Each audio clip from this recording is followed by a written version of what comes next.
Praise be to God for giving us this opportunity to come on the Saturday morning when everyone can sleep, but you've decided to come and be part of this session. परमेश्वर का धन्यवाद हो कि आप सभी इस शनिवार की सुबह को पहुंच सके हैं जब सभी सोने में मग्न रहना चाहते हैं। आप सभी समय निकालकर वचन सुनने के लिए आए हैं। It's my privilege to be here. Actually, last time when I took the session, I was in Cochin, but today I'm in Bangalore, so I'm in a different city now.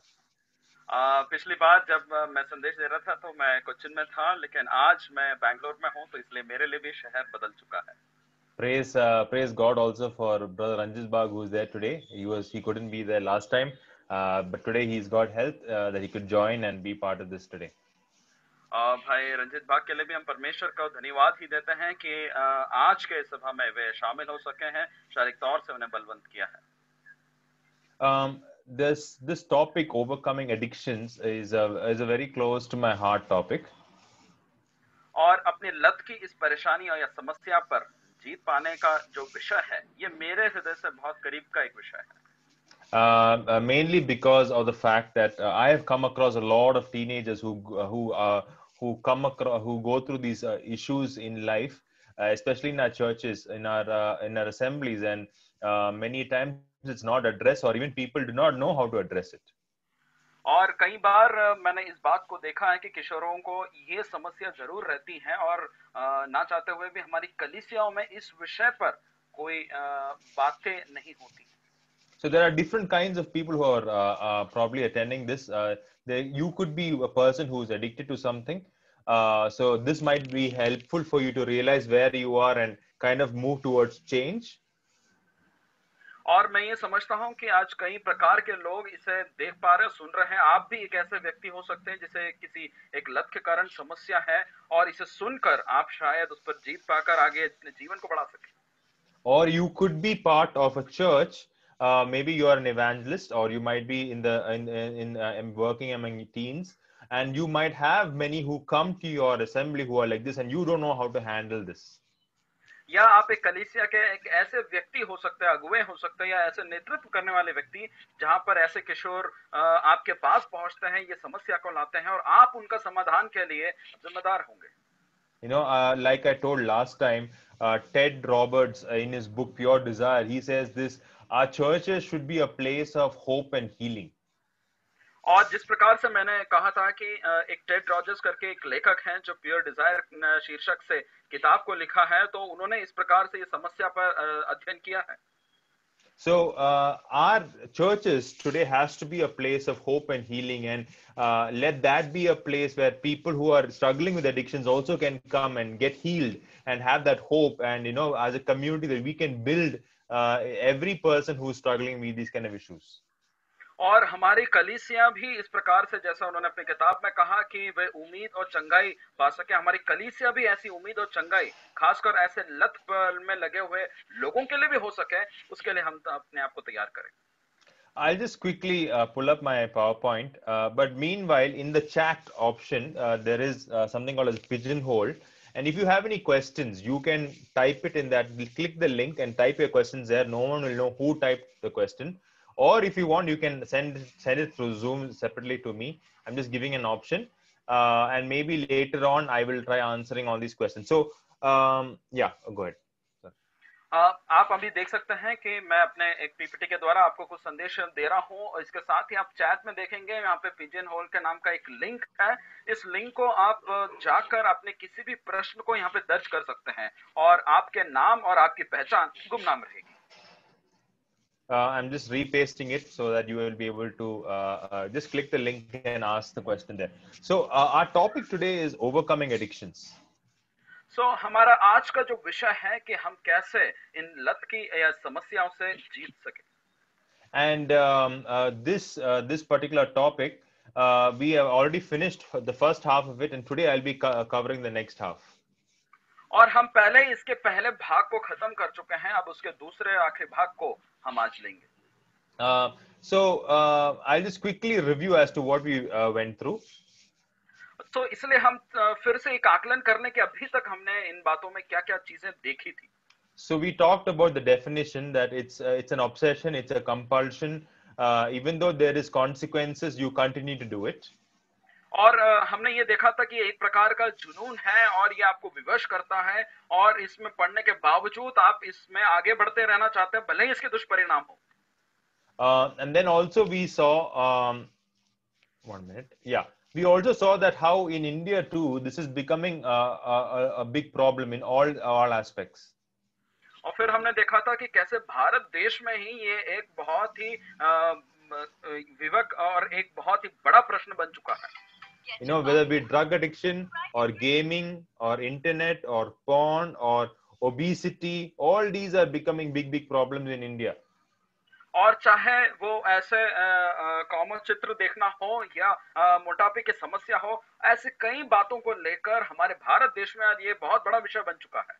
And in our churches also it is a big problem. Only thing people are silent about it. हमारी कलीसिया में भी ये बहुत ही बड़ी समस्या है, लेकिन फर्क सिर्फ इतना है कि आज इस पे बातचीत नहीं। Then I also we looked at the 3 criteria to figure out if someone is addicted or not. फिर मैंने देखा कि क्या इसमें कोई ऐसे मापदंड है जिसके द्वारा कि हम ये समझ सकें कि हर कोई इससे बाध्य है या नहीं। There were 3 C's. और हमने अंग्रेजी के अक्षर के 3 C को देखा था। Okay, the first one is you're craving, your compulsive behavior to you want that. और पहला हमने देखा कि हमने किस प्रकार से ये हमारे लिए एक लालच का एक कारण बनता है और हम उसको और पाने की इच्छा में लगे रहते हैं। Second one is in spite of bad consequences, you still continue to do it. और फिर हमने देखा कि भले ही इसके दुष्परिणाम है, इन सभी के बावजूद हम इस कार्य में लगे रहते हैं। Okay, and third one is your life is in out of control. और तीसरी बात को हमने देखा कि हमारा जीवन हमारे खुद के नियंत्रण से आगे जा चुका है। Okay, and then we looked at different kinds of addictions. और फिर हमने देखा कि लत कितने अलग-अलग विभिन्न प्रकार के हो सकते हैं। Okay, these are substance abuse or alcohol abuse. और यहाँ पर किसी पदार्थ का या किसी शराबी वस्तु का सेवन करने से आप एक लत में पड़ रहे हैं। Okay, these all fall under that category. And the next one is impulse control disorders. That is basically gambling or those kind of things. और फिर हमने देखा कि एक ऐसा जो व्यवहारिक तौर से आपको विवश करने वाले ऐसे लत, जिस प्रकार से जुआ खेलना और अपने आपको गुस्से में रखना, ये सारी बातों को हमने देखा था। Then we looked at the third list is behavioral, like for example, pornographic addiction, food addiction, playing video games. All these are behavioral addictions. और हमें जो पहले जो विवश करता है, यही विवश करने वाली बात हमारे व्यवहार में बन जाती है और हम उसे साधारण व्यवहार बना देते हैं, जिस प्रकार से कामोचित को देखना, अपने अच्छे खाने पदार्थ पर हमें लगे रहना, इस प्रकार की समस्या आगे बढ़ती जाती है। So we at this time I had also taken a poll, and I hope you remember that the highest we said that people are addicted to is either the internet or the video games or pornographic addiction. Those kind of addictions are the highest we said. और हमने बीच में इस प्रकार से एक चुनाव भी लिया था और उस चुनाव का जो परिणाम आया है वहां पर यही बात आया कि ये कामोचित्र या खाने की इन बातों को ये तकलीफ है सबसे ज्यादा युवाओं के बीच में। Okay, moving on forward, this is a diagram I'm just not going to explain this. Then we looked at some biblical principles as to how we can tackle this issue. फिर हमने देखा कि वचन से क्या ऐसे सिद्धांत हैं जो हम इन बातों से इनके खिलाफ लड़ सकें। Okay, the first one is not to be mastered by anything. और पहला है कि हम किसी के अधीन ना हो जाए और कोई हमारा स्वामी ना बन बैठे। Second one is we need to obey the law, the governing law that is put under us. और फिर हमने देखा कि जो भी न्याय व्यवस्था वहां पर ठहराई गई है, हमें उसका पालन पूरी तरीके से करना है। Then we also looked at the resistance to temptation. It is possible for the resistance of temptation. और फिर हमने देखा कि ये मुमकिन है कि हमें जो प्रलोभन मिल रहा है, हम उसको प्रतिरोधक शक्ति अपने आप को बढ़ा सकें। Okay, then fourth we looked at the body, that the body has to be kept pure and we are called to be holy. और फिर हमने देखा कि हमारा जो शरीर है, इसे हमें स्वच्छ रखना है, पवित्र रखना है। Not only our body, but our inner self also, our heart. और सिर्फ अपने शरीर को ही नहीं, परंतु अंदर हमारे दिल को, वहां तक हमें उसकी पवित्रता बनाए रखनी है। Okay, number 5, don't engage in any behavior that might lead to another to stumble also. और हम एक ऐसे व्यवहार को ना लें जिससे कि दूसरे हमें देखकर उनके लिए वो गिरने का कारण बन सके. Okay, and so here we are. I closed here and said we will look at the different the cycle of addiction for today. और फिर हमने देखा कि किस प्रकार से ये जो लत पड़ने की एक प्रक्रिया का चरण को हमने देखा. So this is called the cycle of addiction, and I will be going through the cycle of addiction the whole time today. और ये एक लत का एक चक्र है और ये चक्र को आज हम पूरी देर देखते रहेंगे. This cycle has 5 stages. और इसमें हम 5 स्तरों को देखते हैं. Okay, number 1 is pre-contemplation. You're thinking, should I change or not? और सबसे पहली बात है कि हमारे सोच विचार या हमारे विचारों में क्या चीजें बदले या नहीं. Okay, basically in the first stage, I'll explain each one of the stage, but in the first stage, you are saying that, hey, you know what, I don't have a problem. क्योंकि हम शायद पहले साधारण तौर से यही कहेंगे कि देखो मेरे को तो कोई दिक्कत नहीं है इन चीजों में. Okay, that is the first stage. ये पहला स्तर है. Second stage is you might be thinking, the person under addiction might be thinking, oh yeah, you know what, I think I have a problem. I need to do something about it. और फिर दूसरा स्तर ये है कि लोग ये कहेंगे हाँ मुझे शायद समस्या तो है, मुझे कुछ करना भी चाहिए. Okay, the third stage is preparation. That means that person is saying, okay, so what do I do now to change? और तीसरा जो स्तर है यहाँ पर व्यक्ति ये समझता है और कहता है कि हाँ समस्या तो है, तो अब मैं तैयारी कैसे करूं. Okay, and the fourth one is they start doing different things towards changing. और फिर चौथा जो स्तर है यहाँ पर वो व्यक्ति कुछ ऐसे कदमों को उठाता है जिससे कि वो बदलाव की ओर बढ़ रहा है. And the last one is whatever the way they have come out of this addiction, now they're continuing that for a long time so that they don't fall back.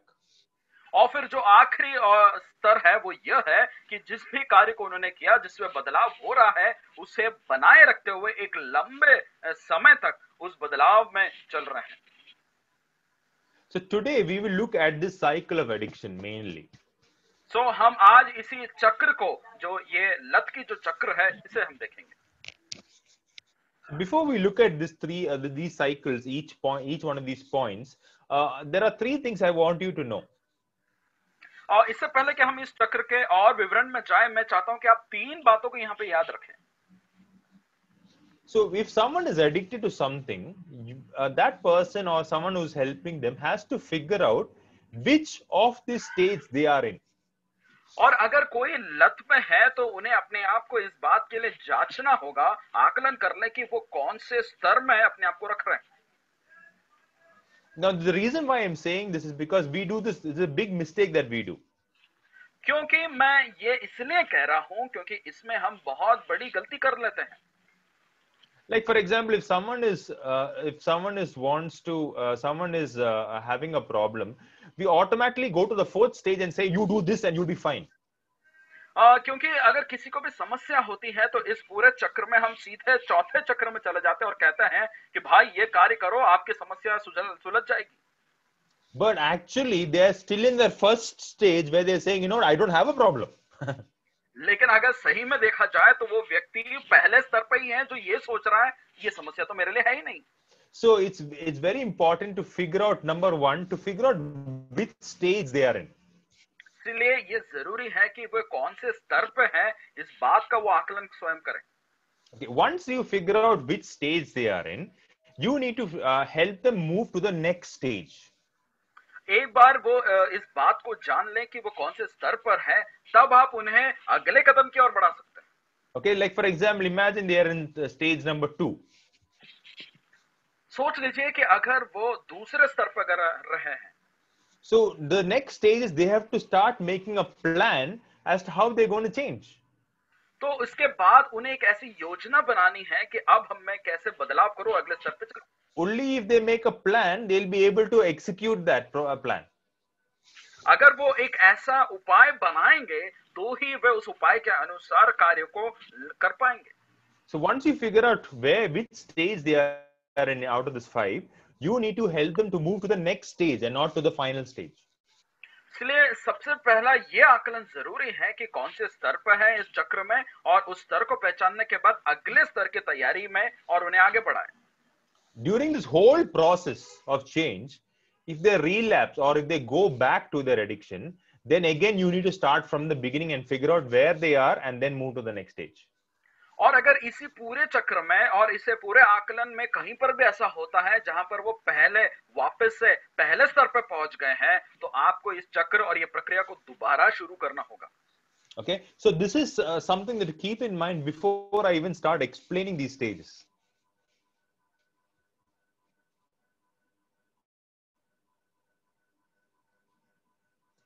You're muted.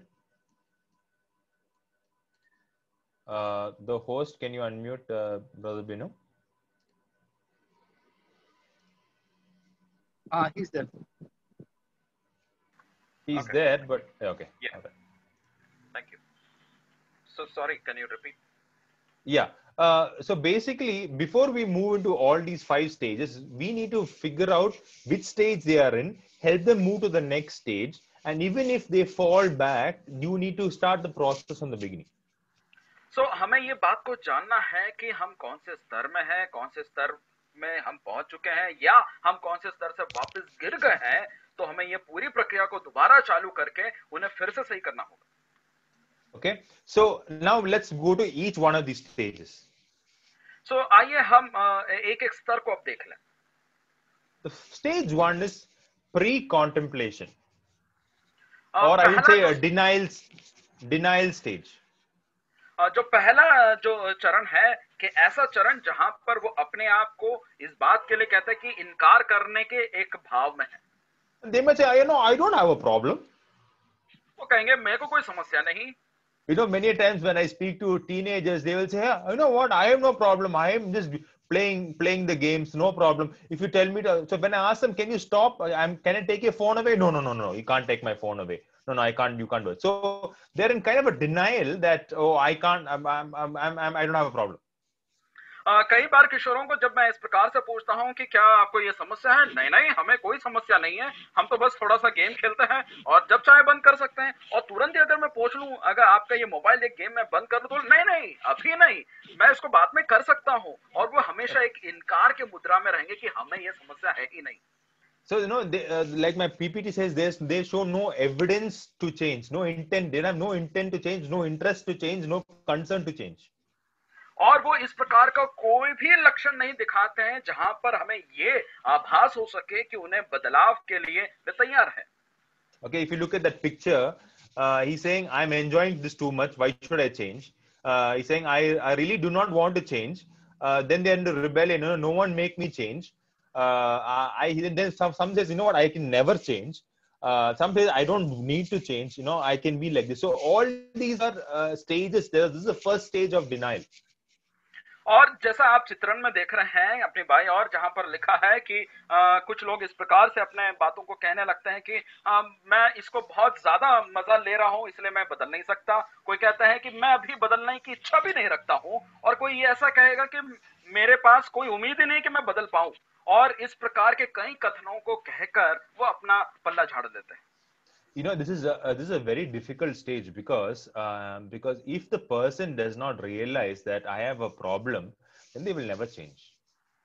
So ये बहुत ही बड़ी गंभीर समस्या है, क्योंकि यहाँ पर ये व्यक्ति इस बात का आभास ही नहीं कर पा रहा है कि उसके लिए ये एक गहन समस्या बन चुकी है। You know, if you look at the Bible in 1 John, I'll just quickly turn it. हम वचन की ओर मुड़ेंगे जब पहला यूहन्ना को एक किताब को हम देखते हैं। Just suddenly a verse came to my mind. It says in 1 John chapter 1. पहला यूहन्ना पहले उस अध्याय से एक वचन मेरे दिमाग में भी आ रहा है। You know, 1 John chapter 1 verse 8. और उसका 8वां वाक्य। It says, if we say that we have no sin, we deceive ourselves and the truth is not in us. यहाँ पर लिखा, यदि हम कहें कि हम में कुछ भी पाप नहीं तो अपने आप को ही धोखा देते हैं और हम में सत्य नहीं। I don't have any problem. I don't have any sin. I don't have this addiction. अब मेरे पास कोई समस्या नहीं, मुझे ऐसी कोई लत नहीं, तो मैं क्यों तकलीफ में। So our intention should be to bring them to the next stage, which is contemplation. तो हमारी जरूरत ये है कि हम उनके इस बोध में लेके आए कि उनकी ये समस्या है। Okay, and contemplation is a stage where they realize, you know what, yeah, actually, no, I think I have a problem. सो ये वो स्तर है जहां पर वो व्यक्ति इस बात के बोध में आ जाता है कि हाँ, ये मेरे लिए एक समस्या है। And how do you bring out that problem? तो ये समस्या को आप कैसे उजागर कर पाएंगे?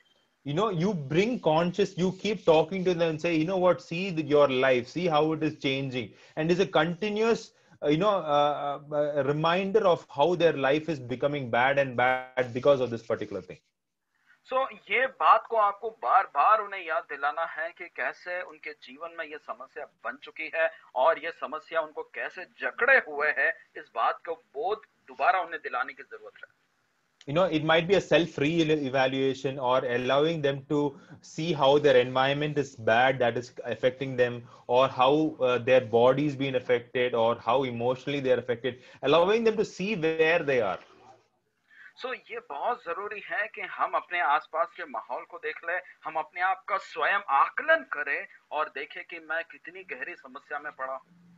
You know, and I think this is a very difficult stage. If you look at 2 Samuel chapter 12, 11 and 12, अगर हम दूसरे शमूएल और उसके 11 और 12 को देख लें, it's interesting how this David and Bathsheba story comes into play. और दाऊद और बेशेबा की जो कहानी है वो किस प्रकार से एक साथ मेल करती है, ये बड़े देखने रोचक बात है। When I have no time to explain this, but if you actually look closely, there are 9 cautions that God is giving to David that you are doing this wrong. और ऐसा समय नहीं है कि हम इसके विवरण में जाएं, लेकिन यहाँ पर परमेश्वर कहते हैं कि 9 ऐसी सावधानियां हैं जो उसे बरतनी चाहिए। You know, the 9 cautions God is giving actually to David to make him realize that he is sinned. और 9 ऐसे सावधानियां हैं जो उसे बरतनी चाहिए, जिससे कि परमेश्वर कहता है दाऊद से कि अगर ये ना करे तो वो पाप में गिर सकता है। You know, like for example, in verse 1 it says, in the spring of the year, at the time when kings go out to battle, so he's supposed to go to battle, but he doesn't go to battle. That means he's using his time for something else. So that is his first caution. तो यहाँ पर हम देखते हैं कि जिस समय राजा लोग युद्ध करने को निकलते हैं, वो उस समय अर्थात वो उस समय वो कुछ और कर रहा है और युद्ध में नहीं निकल पाते हैं। When he calls Uriah says, you know what, how can I go home and how can I do this? But because my brothers are fighting in the battlefield, how can I do? So that's again another caution that God is giving David to remind him that you are sinning. और जब urea को इस प्रकार से बात कहते हैं तो वो कहता है कि मैं कैसे भवन में चले जाऊं जब यहाँ पे युद्ध चल रहा है। सो एक ऐसा मौका दोबारा बन रहा है जहां पर ये दाऊद पाप कर बैठेगा। You know, towards the end, the last caution is that David, when God sends Nathan, the presence of Nathan itself should have cautioned David, saying that, okay, you know what, I better repent of my sins. यहाँ पे फिर नाथान को भेजा जा रहा है और नाथान का वहां होना ही इस बात को अंदेशा दाऊद को ले लेना चाहिए था कि वो पाप में गिरने वाला है या पाप के उस चरम पर है और प्रभु उसे बचाने की कोशिश कर रहे हैं। In fact, he fell in the sin. That's a different story. But at least God is making him remind that he's actually fallen in sin, and he's just denying it and denying it and denying it. और यहाँ पर ये अलग कहानी है कि वो उस पाप को कर बैठता है, लेकिन वो उसके बाद एक इनकार के मुद्रा में बार बार यही कहता है कि मैंने ये पाप को नहीं किया, नहीं किया, नहीं किया। He does in chapter 12. You see that Nathan tells this parable, and only even after telling the parable, David does not realize that this parable is about him actually. और यहाँ पर जब अगले अध्याय की ओर बढ़ते हैं तो वहां पर एक दृष्टांत को बताया जा रहा है और उस दृष्टांत को सुनकर भी दाऊद इस बात के बोध में नहीं आता कि ये दृष्टांत उसके बारे में है और उसे बोध दिलाने के लिए है। Nathan in verse 7, I put my PPT, Nathan says to David, you are that man who has caused this evil. And that's when David in verse 13, David says, you know what, I have sinned against the Lord. और यहाँ पर 12वें अध्याय के 7वें वाक्य में जैसा लिखा है, यहाँ पे नाथान दाऊद से कहता है कि तू ही वो मनुष्य है जिसने वो पाप किया है। और जब वो 13वें वाक्य में जाता है तब दाऊद नाथान से कहता है मैंने यहोवा के विरुद्ध पाप किया और वो मान लेता है। What I'm trying to say is, even a great king like David, a man after God's own heart, was in denial about the wrong that he was doing. और यहाँ पर मैं इस बात को कहना चाह रहा हूँ कि इतना बड़ा एक पुरुष जो प्रभु यीशु मसीह के विचारों के अनुसार चलने वाला व्यक्ति, ये भी इस पाप को कर बैठता है और उसके चपेट में आता है. The first stage is pre-contemplation. और वो एक इनकार के मुद्रा में भी रहता है और हमारा पहला स्तर भी वही है. Okay, stage 1, pre-contemplation, where they are in denial. और पहला स्तर वही कि हम इनकार के मुद्रा में रहते हैं कि मुझे ये समस्या नहीं. Okay, second stage. दूसरा स्तर. Second stage is contemplation, or they're thinking, okay, now I think I have a problem. दूसरा स्तर यही है जहां पे वो व्यक्ति इस बात को मान लेता है, हाँ मुझे एक समस्या तो है. You know, if you look at the left hand side, I've written a quote and it's not known by who it is. It says the first step towards getting somewhere is to decide that you are not going to stay where you are. और कैसे आप एक शीर्षक को देख रहे हैं जो यहाँ पे अंग्रेजी में लिखा है कि पहला कदम हम किसी और तभी बढ़ा सकते हैं जब हम इस बात को समझ लें कि हम कहाँ खड़े हैं. You know, if I have to go somewhere, I have to first move from where I am to and go to that place. अगर मुझे किसी और बढ़ना है तो मुझे जहां मैं खड़ा हूं इस बात को जान लो और वहां से मुझे हिलकर चलना होगा. So in this stage, they are analyzing and thinking, yeah, you know what, I have a problem. They're looking at the risk that I have, looking at the benefits of coming out of it. They're, you know, they're evaluating, and you know, you can see that seesaw. They're evaluating as to where they are. और यहाँ पर इस बात का वो लोग बोध ले रहे हैं कि हमें समस्या है और कैसे उस झूले के समान एक तरफ और दूसरी तरफ भारी और एक तरफ हल्का, ऐसे एक दो मत में वो अपने मन को पाते हैं और इस बात के बोध में शुरुआत हो चुकी है.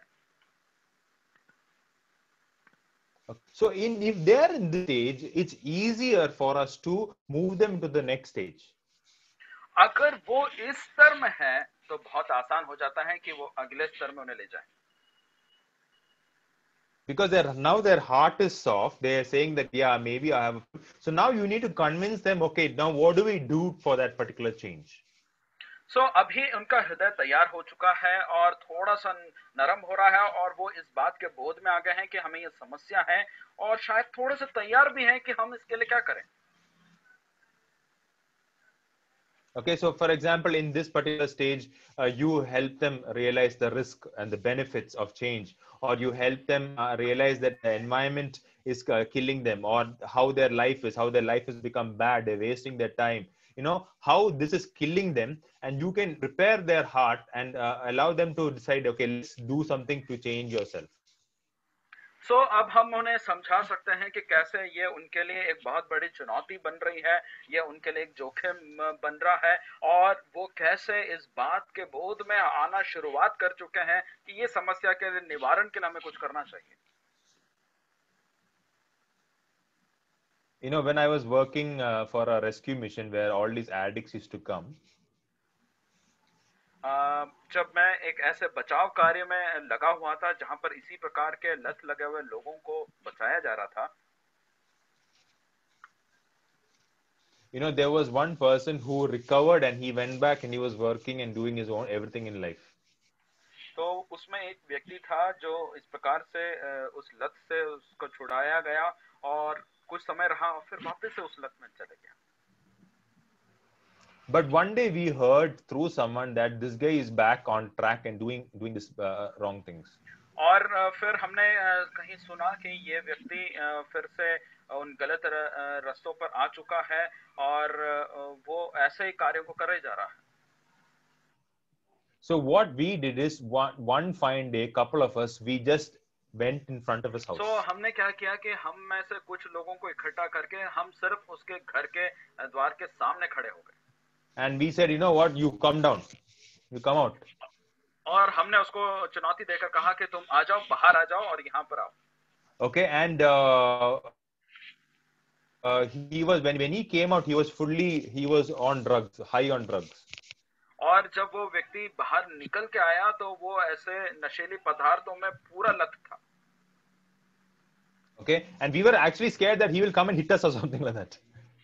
और हम इस बात से डर भी रहे थे कि शायद वो ऐसी मनोवस्था में होगा कि हमें मार भी दे. So what we did is, I was staying a little far away because I was new to this. So the other guys who had experience, they were standing next to him and kind of talking to him and making him realize where he is. And then towards the end, we convinced him that, okay, you need to come back. You need to leave all this. And we had to take him and put him in a rehabilitation center. और मैं तो क्योंकि मेरे लिए शुरुआती दौर था और डर रहा था, तो मैं थोड़ा पीछे खड़ा था और हमारे बीच में जो अनुभव वाले व्यक्ति थे वो आगे खड़े होकर उससे बातचीत कर रहे थे और उसे इस बात के लिए बोध करवा रहे थे कि ये तकलीफ है और उसे अब कैसे एक शिविर में जाने की जरूरत है जहाँ पे नशीले पदार्थों से छुटकारा मिल सके. So why I'm telling this is because this is the stage they are in. You need to convince them that they have a problem and then allow them to make the change. ये मैं इसलिए बता रहा हूँ क्योंकि उन्हें ये जानना जरूरी है कि अब वो किस स्तर पे हैं और उस स्तर के बोध कराने के बाद उन्हें दोबारा उस नएपन में लेके आना है. Okay, so that is stage 2. So ये दूसरा चक्र में दूसरा स्तर है. Okay, now let's go to stage 3. अब हम चक्र के तीसरे पड़ाव पे चलेंगे. Stage 3 is the preparation stage. और ये जो तीसरा पड़ाव है ये एक तैयारी है. Okay, they have made a decision. They have made up their mind that they are going to change. Done. और उन्होंने अब मन बना लिया है कि अब वो बदलाव के लिए तैयार हैं और इसको करेंगे. So they are committing. They are prioritizing their change. They are creating effective plans to make the particular change. So यहाँ पर वो अपने कार्यों का एक सूची बनाते हैं, उन्हें क्या पहले करना है इस बात को निर्धारित कर लेते हैं और उसकी ओर बढ़ने के एक दृढ़ निश्चय के साथ खड़े हैं. This is a very important stage because this is a stage where they have to be and say, you know what, I'm done with this. I'm done with this life. I'm done with these things, and I want to change. और ये बहुत ही महत्वपूर्ण पड़ाव है क्योंकि यहाँ पर वो इस बात का बोध कर रहे हैं कि अभी तक का जो मेरा जीवन था मैं इसे खत्म करता हूँ और एक नए जीवन और नए निर्णयों के साथ अपने बदलाव की ओर बढ़ रहा हूँ. I know of one person who was struggling with obesity. मैं एक व्यक्ति को जानता हूँ जो मोटापे की समस्या से अपने आप को जूझ रहा था. He was probably more than 120, 130 kgs. और उसका जो शरीर का जो भार है वो 130 से 140 के करीब था. He was a tall man, but still he was very, very, very, very fat. और वो एक बहुत ही लंबा कद का व्यक्ति था, लेकिन उसके बावजूद वो काफी मोटा था. So what happened one fine day? He said, "You know what? I can't be like this. The Bible does not allow me to be continue to eat because of my struggles. So I need to get out of this." So he had to go and meet someone to change their life. तो उसने ये कह दिया कि मैं ऐसे जी नहीं सकता और मुझे बदलाव करना है और मैं अपने आप को तैयार कर लेता कि इस बदलाव के लिए. Sometimes you might be playing games for over hours, and then later you come to a realization, what am I doing with my life? I'm just wasting my life. And so I know a lot of teenagers who would just delete the game or who would just get out of that game. और कई बार ये किशोरावस्था में हम इतने सारे games को खेल के इतने लत में पड़ जाते हैं, लेकिन एक समय भी आता है जहाँ पे कुछ बालकों ने ये निर्णय लिया कि अब हम उसको नहीं खेलेंगे और उस गेम को डिलीट तक कर लेते हैं. Okay, so in this stage, you write down a plan as to how you will change. What are the things that you will do towards this particular change? So ये वो स्तर है जहां पर आप एक ऐसी योजना बना लेते हैं और उस योजना को लिखते हैं कि हमारे इस बदलाव के लिए हमें क्या क्या करना है. Like, for example, when I was counseling someone, I said, okay, number 1, you have to get rid of all your friends. Number 2, you have to get rid of all the things in your house that will create you addiction. Number 3, you have to start meeting with a group that is a recovery group. So like that, making a plan for someone who's wants to get out of this. So इस प्रकार से मैंने एक व्यक्ति को ऐसा एक योजना बनाते हुए देखा और उसकी सहायता करी कि जहां पर वो सबसे पहले इस बात को सोच लेता है कि उसके जो खराब मित्र है उसे वो हटा दे. दूसरा, उसके आसपास जो ऐसी चीजें हैं जो उसे इस प्रकार से विवश कर रही है उसे हटा दे. और तीसरा, वो एक ऐसे शिविर में जाए जहां पर इस लत को दूर करने में वो सहायक होंगे. Okay, so this is stage 3, preparation stage or planning stage. तो ये हमारे उस चक्र में ये तीसरा पड़ाव है और यहाँ पर तैयारी की ओर हम बढ़ रहे हैं. Okay, so the next stage is action stage. Okay, you plan now, you have to do what you have planned. और चौथा जो है अब है कार्य करने का एक स्तर, और ये पड़ाव में आप अपने जो उपाय बनाए हैं, योजना बनाए हैं, उसे अमल में लाते हैं. It's easy to plan, but when you put it into practice, it's very difficult. इस प्रकार की योजनाएं बनाना बहुत आसान है, लेकिन इसी योजना पे कार्य करना ये कठिन है. I know this might take average of 6 months, people to put everything into place. It might take 6 months for them to come into the routine of things. और कम से कम शायद 6 महीने लग जाते हैं कि एक योजना बनाकर उस योजना के अनुकूल अपनी पूरी दिनचर्या को बदल देना. Sometimes we people who have no problem or addiction, we think, oh, it can be done in one day, so easy. No, it's very difficult. It's very, very difficult. And they may take months together to come out of something. और हम जैसे लत नहीं है, हम ये सोच सकते हैं कि यार ये तो कोई मुश्किल वाली बात नहीं है, हम एक दिन में कर सकते हैं, लेकिन महीनों गुजर जाते हैं हम जिस योजना को बनाकर उसे एक दिनचर्या में ढालने के लिए. Okay, and the two things, there are two central things that that are there. That number one is they make a decision to change and they commit to the change. और यहाँ पर दो प्रधान और प्रमुख बातें हैं कि वो अपने आप को इस प्रकार से बाध्य कर लेते हैं निर्णय लेने के लिए, और उस निर्णय के ऊपर अपनी कोई प्रतिक्रिया करने के लिए विवश हो जाते हैं. I just like to tell you of one guy. When I was working in this addiction center, one fine day, I was sitting there for counseling, and there's one guy who comes in the front door. और मुझे याद है कि मैं इस प्रकार से एक शिविर में बैठा हुआ था जहाँ पर नशीले पदार्थों से छुड़ाया जाता है. वहां पर बैठे ही एक व्यक्ति उसी प्रकार से वहां पर पहुंच जाता है और मैं उसे देखता हूँ. He had only one garbage bag full of stuff. और उसके कंधे पर एक झोला था जिसमें वो कचरे उठाने के झोले के समान था, उसमें बहुत कुछ भरा हुआ था. So he didn't have any bag to keep all his stuff. So he took all his stuff, put it in a garbage bag, and he was carrying it. And he came in front of the building. और उसके पास ऐसा कोई और व्यवस्था नहीं थी कि इन सारी चीजों को बटोर के ला सके. उसके पास ये कचरे का ये थैला था, झोले में सब कुछ भर लेता है और कंधे पर डालकर हमारे यहाँ सामने आके खड़े हो जाता है. So that senior counselor came and asked him, okay, what happened? Why are you standing here? तो हमारे यहाँ से जो परामर्श करने वाले जो सीनियर है वो आकर कहते हैं कि भाई तुम यहाँ क्यों खड़े हो? No, he said, you know what? I've been using meth for all my life, not all my life, for years, and I was in a meth house last night, where this drugs were given. और वो व्यक्ति इस प्रकार से जवाब देता है कि मैं अपने पूरे जीवन में मेथ का सेवन कर रहा था और पिछले दिन तक मैं ऐसे मेथ खाने वाले एक घर में था. But last night, somehow I was in this house where they were giving this drugs, but somehow I didn't want any drugs. I was just sitting and just thinking and thinking and thinking. और पिछले रात की बात है, पता नहीं क्या हुआ, हम उसी घर में थे जहां पर ये मेथ का सेवन सब लोग कर रहे थे, सबको दिया गया, बट मैंने नहीं लिया और मैं बैठे बैठे सिर्फ सोचते रहा.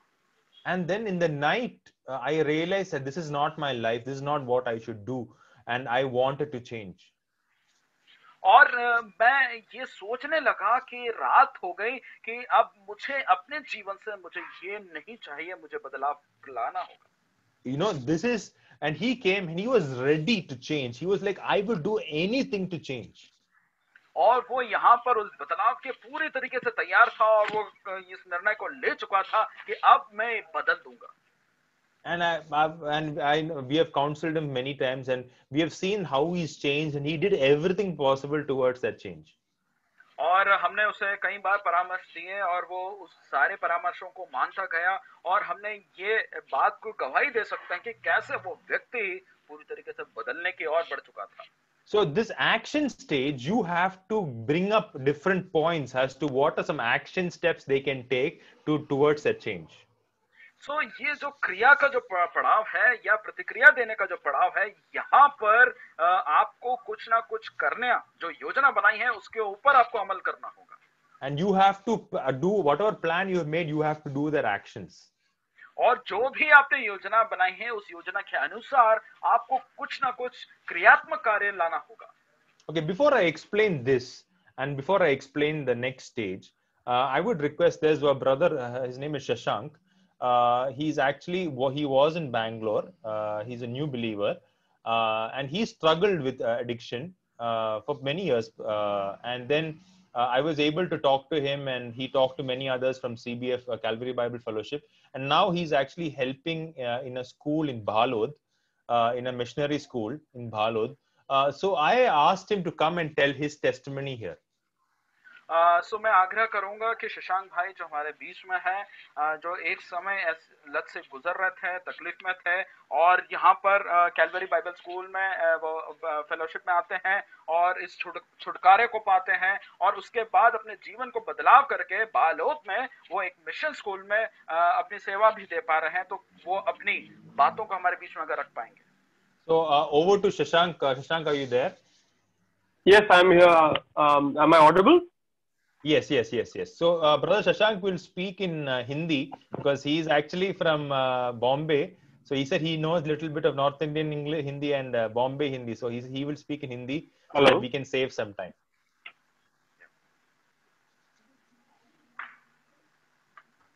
Hello. Shashank? Hello. Yeah.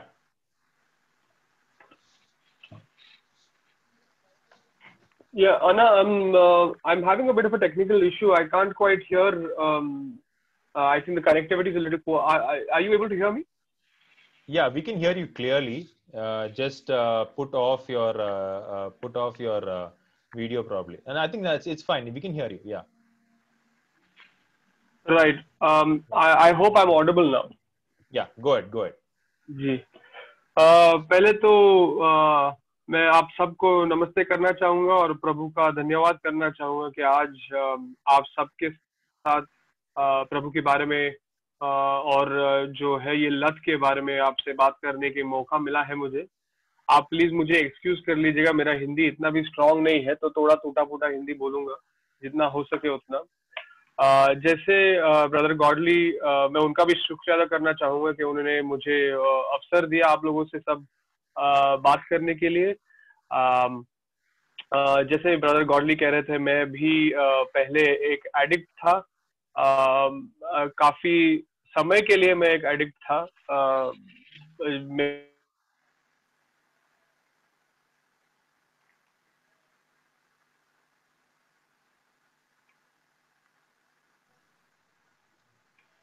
Hello, Shashank. We cannot hear you. We lost him.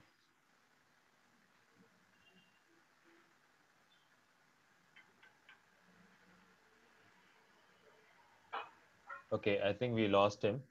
So let's just wait for his connection to get all right. Meanwhile, I'll just explain the other steps. Brother Binu, you're there? मेरे जो पिताजी है बचपन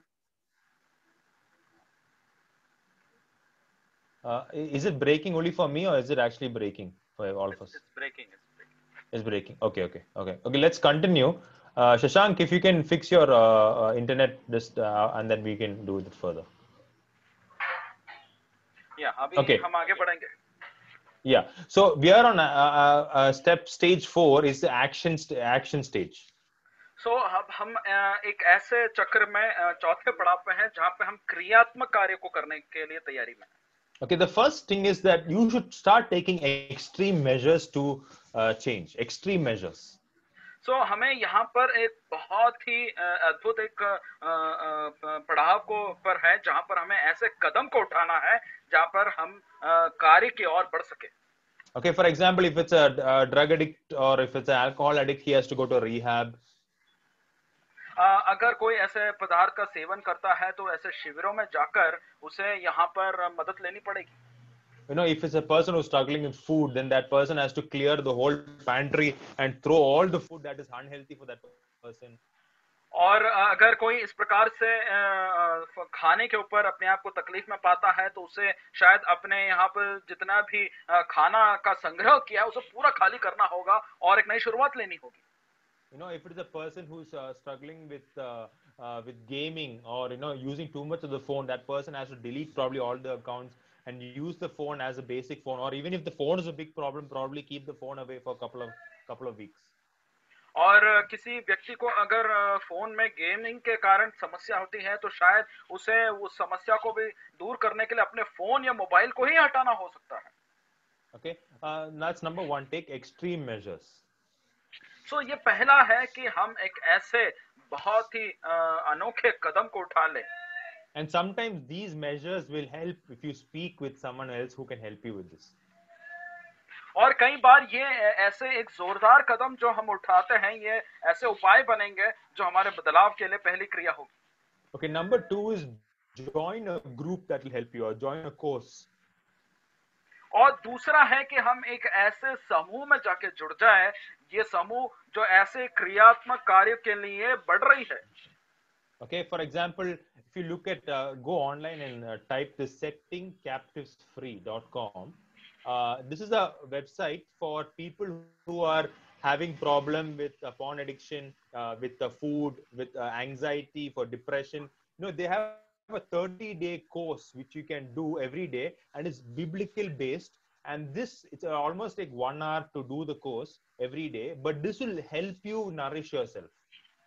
और यहाँ पे मैं आपको एक वेबसाइट के बारे में बताना चाहूंगा, सेटिंग कैप्टिव फ्री, बंदी मुक्त करने वाला, एक अंग्रेजी शीर्षक में ये वेबसाइट है जो कि हमारे वचन के आधार पर उसे एक 30 दिन का और ऐसी प्रक्रिया बनाई गई है जहां पर अगर आप उसको प्रतिदिन 1 घंटे के लिए उसको लेकर उसके अनुसार चलते हैं तो आपके लिए बहुत बड़े बदलाव का कारण हो सकता है.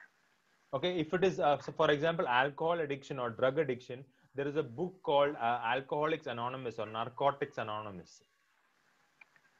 और अगर किसी को इस प्रकार से शराब या उसके सेवन के या नशीले पदार्थों की तकलीफ है तो उनके लिए ये नशीले पदार्थों की मुक्ति के लिए एक किताब है जो उनके लिए बहुत लाभदायक होगी. It looks very secular. ये भले ही हो सकता है कि हमारे वचन के आधार पर ना दिखती हो और दुनियादारी के हिसाब से दिखती हो. But the people who wrote it actually wrote it on the basis of the Bible. But what they did is they did not put a lot of the Bible verses. There are Bible verses ka version also, but so that a lot of other people who are not Christians can also use it. और ये शायद थोड़ा सा धर्मनिरपेक्ष लग सकता है, लेकिन हमारे विश्वासी भाइयों ने लिखा है, वचन के उन वाक्यों पर आधारित कुछ बातों को लिखा है, लेकिन उसे इस प्रकार से लिखा है कि कोई भी धर्मनिरपेक्ष व्यक्ति भी इसे लेकर पढ़ सके और उसका फायदा उठा सके. But there is another one called Celebrate Recovery for Addicts or Alcohol People. That book is very much written, and also it has biblical verses and all that. This book is a 12-step program. That book also has a lot of information. और दूसरी एक किताब है celebrate recovery करके, जहां पर यहाँ पर आप ये किताब को वचन के आधार पर भी पाएंगे और वचनों को भी उसमें पाएंगे जिसके आधार पर ये किताब को बनाकर आपके लिए तैयार किया गया है. So there is also 2-3 other websites called Fight the New Drug, and there's another website called Fortify. All these help with stuff like pornographic addiction and those kind of things. और ऐसे कई ऐसे वेबसाइट्स हैं जिस प्रकार से हम देख रहे हैं कि फाइट द न्यू ड्रग कि इस नए पदार्थ के ऊपर हमारा जो जोर है, और 45 जो अंक है उसके ऊपर भी एक वेबसाइट है जो इस प्रकार के नशीले पदार्थों यहाँ तक कि कामोचित्र की समस्याओं पर भी निजात दिलाने के उपायों को लाता है. So why this is important is, as you're doing this course, especially a biblical course, every day you are being renewed by the word of God, and this word of God can change you more easily, can help you to change your heart towards this change. और ये सब इसलिए है कि आपको उस बदलाव के ऊपर धकेले और आपके हृदय में वो बदलाव की शुरुआत बना दे. Okay, the next third thing is accountability. और अगली बात है कि जवाबदेही. Okay, you should be accountable to someone. Someone should be able to ask you, okay, how are you doing today? How is your struggles? How are you struggling? And all that kind of things. और अगली बात आपको ये हो सकती है कि आप कैसे जवाबदेही है, कोई आपसे ये पूछे कि आप कैसे इससे जूझ रहे हैं और क्या बदलाव आप में आ रहा है, इस प्रकार के। You cannot do it alone. I'll tell you this very, very clearly. और ये बात मैं कह दूं कि आप इसे अकेले नहीं कर सकते। You know, in Proverbs, one verse says, iron sharpens iron. So one man sharpens another. और जिस प्रकार से नीति वचन में लिखा है कि यहाँ पर लोहा लोहे को तेज करता है, इसी भाव के साथ हमें एक की जरूरत जरूर है। So this is very important that each one of us, the person who's struggling, that person needs a group of people or 2-3 people he's accountable to, because then that person can kind of sharp edges and, you know, be able to bring that person into that particular stage. और ये जरूरी है कि हम इस प्रकार के एक समूह में जुड़ जाएं, क्योंकि एक व्यक्ति जो से गुजर रहा है वही दूसरे व्यक्ति को भी थोड़ा सहारा देकर और एक साथ वो बदलाव की ओर बढ़ सकते हैं। You know, so this is very important. You cannot do it on your own. You need, and if you, when Shashank is going to share, he will say that, you know, there are people who called him every day, or in fact, he met different people during that week, so that these people kept him accountable for many months. और जैसे भाई शशांक अपनी गवाही को जब आगे भी देंगे, इस बात को जान पाएंगे कि कुछ लोग तो उन्हें प्रतिदिन कॉल करते थे और सप्ताह भर जुड़े रहते थे, या जब तक उनके जीवन में वो बदलाव पूरी तरीके से नहीं आता था, वे उससे जवाबदेही रखते थे कि इस प्रकार से जुड़े रहकर अब एक साथ वो सुधारते जाएं। Okay, the next one is confession. Confession is very important. और अगला है कि अंगीकार करना और मान लेना। You know, James chapter 5 verse 16 says, therefore confess your sins to one another and pray for one another. और याकूब की पत्री 15वां अध्याय 6 में इस प्रकार से लिखा है कि अपने पापों को मान लो और एक दूसरे से अंगीकार करते हुए चलो। You know, confess to the people, you confess to God first, confess to the people you have hurt, you know, and confess without giving any excuses. और सबसे पहले आपको अंगीकार करना है, प्रभु के सामने इस बात को मानना है, उन लोगों से आपको इस बात के सामने मानना है जिनको आपने चोट पहुंचाई है, और उसमें कोई भी कारण नहीं देना है कि आपने क्यों किया, आपको सिर्फ अंगीकार करना है। Then the next step is find out the reason why you are in this addiction. अगला जो चरण है वो यही है कि हम ऐसे कारणों को ढूंढें कि हम इस लत में क्यों आ चुके हैं। Actually, if you look at this particular picture, this tree picture, जब आप इस पेड़ के इस चित्रण को जब आप इसमें देख पा रहे हैं, if you see the branches have alcohol, drugs, sex, gambling, religion, sometimes work, food, all these are part of the branches. और जो इसके शाखाएं हैं वहां पर आप शराब, नशीले पदार्थ हैं और इस प्रकार से जुआ खेलना, ऐसी सारी समस्याओं को इसके शाखाओं पर लिखा हुआ देखते हैं। But actually, if you look at the roots, it has things like loneliness, fear, shame, physical abuse, spiritual abuse, sexual abuse, emotional abuse, anger. All these are are the roots. और जब आप यहाँ पर इसके जड़ों को देखेंगे तो वहां पर आप पाएंगे कि इसके जड़ों में क्या क्या लिखा है, जैसे कि यहाँ पर अकेलापन है, भय है और शर्म है, और ऐसे दुख में पड़ रहे हैं, और ऐसे लिंगों में हम पड़ जाते हैं जो इसके जड़ के रूप में हमें ये समस्या उत्पन्न कर रही है। So many times the addiction you see is actually the inworking of something else that is happening deeper. तो इसलिए जो लत हम देख रहे हैं वो लत उस परिणाम है जो हमारे अंदर बहुत गहरे रूप से समस्या गढ़ चुकी है। You know, when I was speaking to one boy and helping him out, I realized his problem actually was loneliness. मैं जानता हूं कि जब मैं एक युवक से बात कर रहा था तो उसकी जो समस्या का जड़ जो मुझे मिला वो शायद उसका अकेलापन था। You know, he wanted to be accepted. वो चाहता था कि दूसरे उसे मान ले और उसके साथ कर ले। And for that acceptance and loneliness, because he was not getting that, he was going into wrong company. He was going into drug addiction. He was getting into the wrong relationships. All these were happening because of these particular things. और क्योंकि दूसरे उसको स्वीकृत नहीं कर रहे थे, अपने समूह में नहीं डाल रहे थे, तो वो ऐसे गलत गलत समूह में और गलत दोस्तों के बीच में पढ़कर गलत निर्णय को ले रहा था। Sometimes we are trying to stop the addiction, but actually there's a deeper problem. कई बार हम सिर्फ उस लत को खत्म कर रहे हैं या उससे रोकने की कोशिश कर रहे हैं, लेकिन शायद समस्या तो बहुत गहरी है। It's like getting a fever. The fever is not the problem. The fever is telling you there is some problem more inside. और यहाँ पर जो है कि तकलीफ जो बहुत गहरी उतर गई है, शायद वो भय है जो अंदर है, जो आपको आगे दिख रहा है। Okay, so figure out what is the inner problem, what is affecting this particular addiction. सो हमें ये जानना जरूरी है कि हमारे आंतरिक रूप से हमें क्या ऐसी बात है जो हमें जकड़े हुए हैं, जिसकी समस्या के रूप में बाहरी रूप से ये लत आ रहे हैं, and help them deal with that issue. Remember this. और उन्हें फिर उस जड़ की समस्या पर निजात पाने के लिए कोशिश करने की चाहिए। And if there is a healing in that, then automatically the other things, the branches all will not have the other bad things. अगर ये जड़ की समस्याओं पर अगर सुधार मिलता है, चंगाइयां मिलती है, तो उस तुरंत ही उनके शाखाओं में जो समस्याएं दिखती है वो या लत दिखते हैं, वो अपने आप बदलने लग जाएंगे। Okay, number 7, whatever changes you bring, you should at least, people say 21 days it takes to bring about a habit, but I would say 90 days challenge to keep that pace so that it becomes your habit.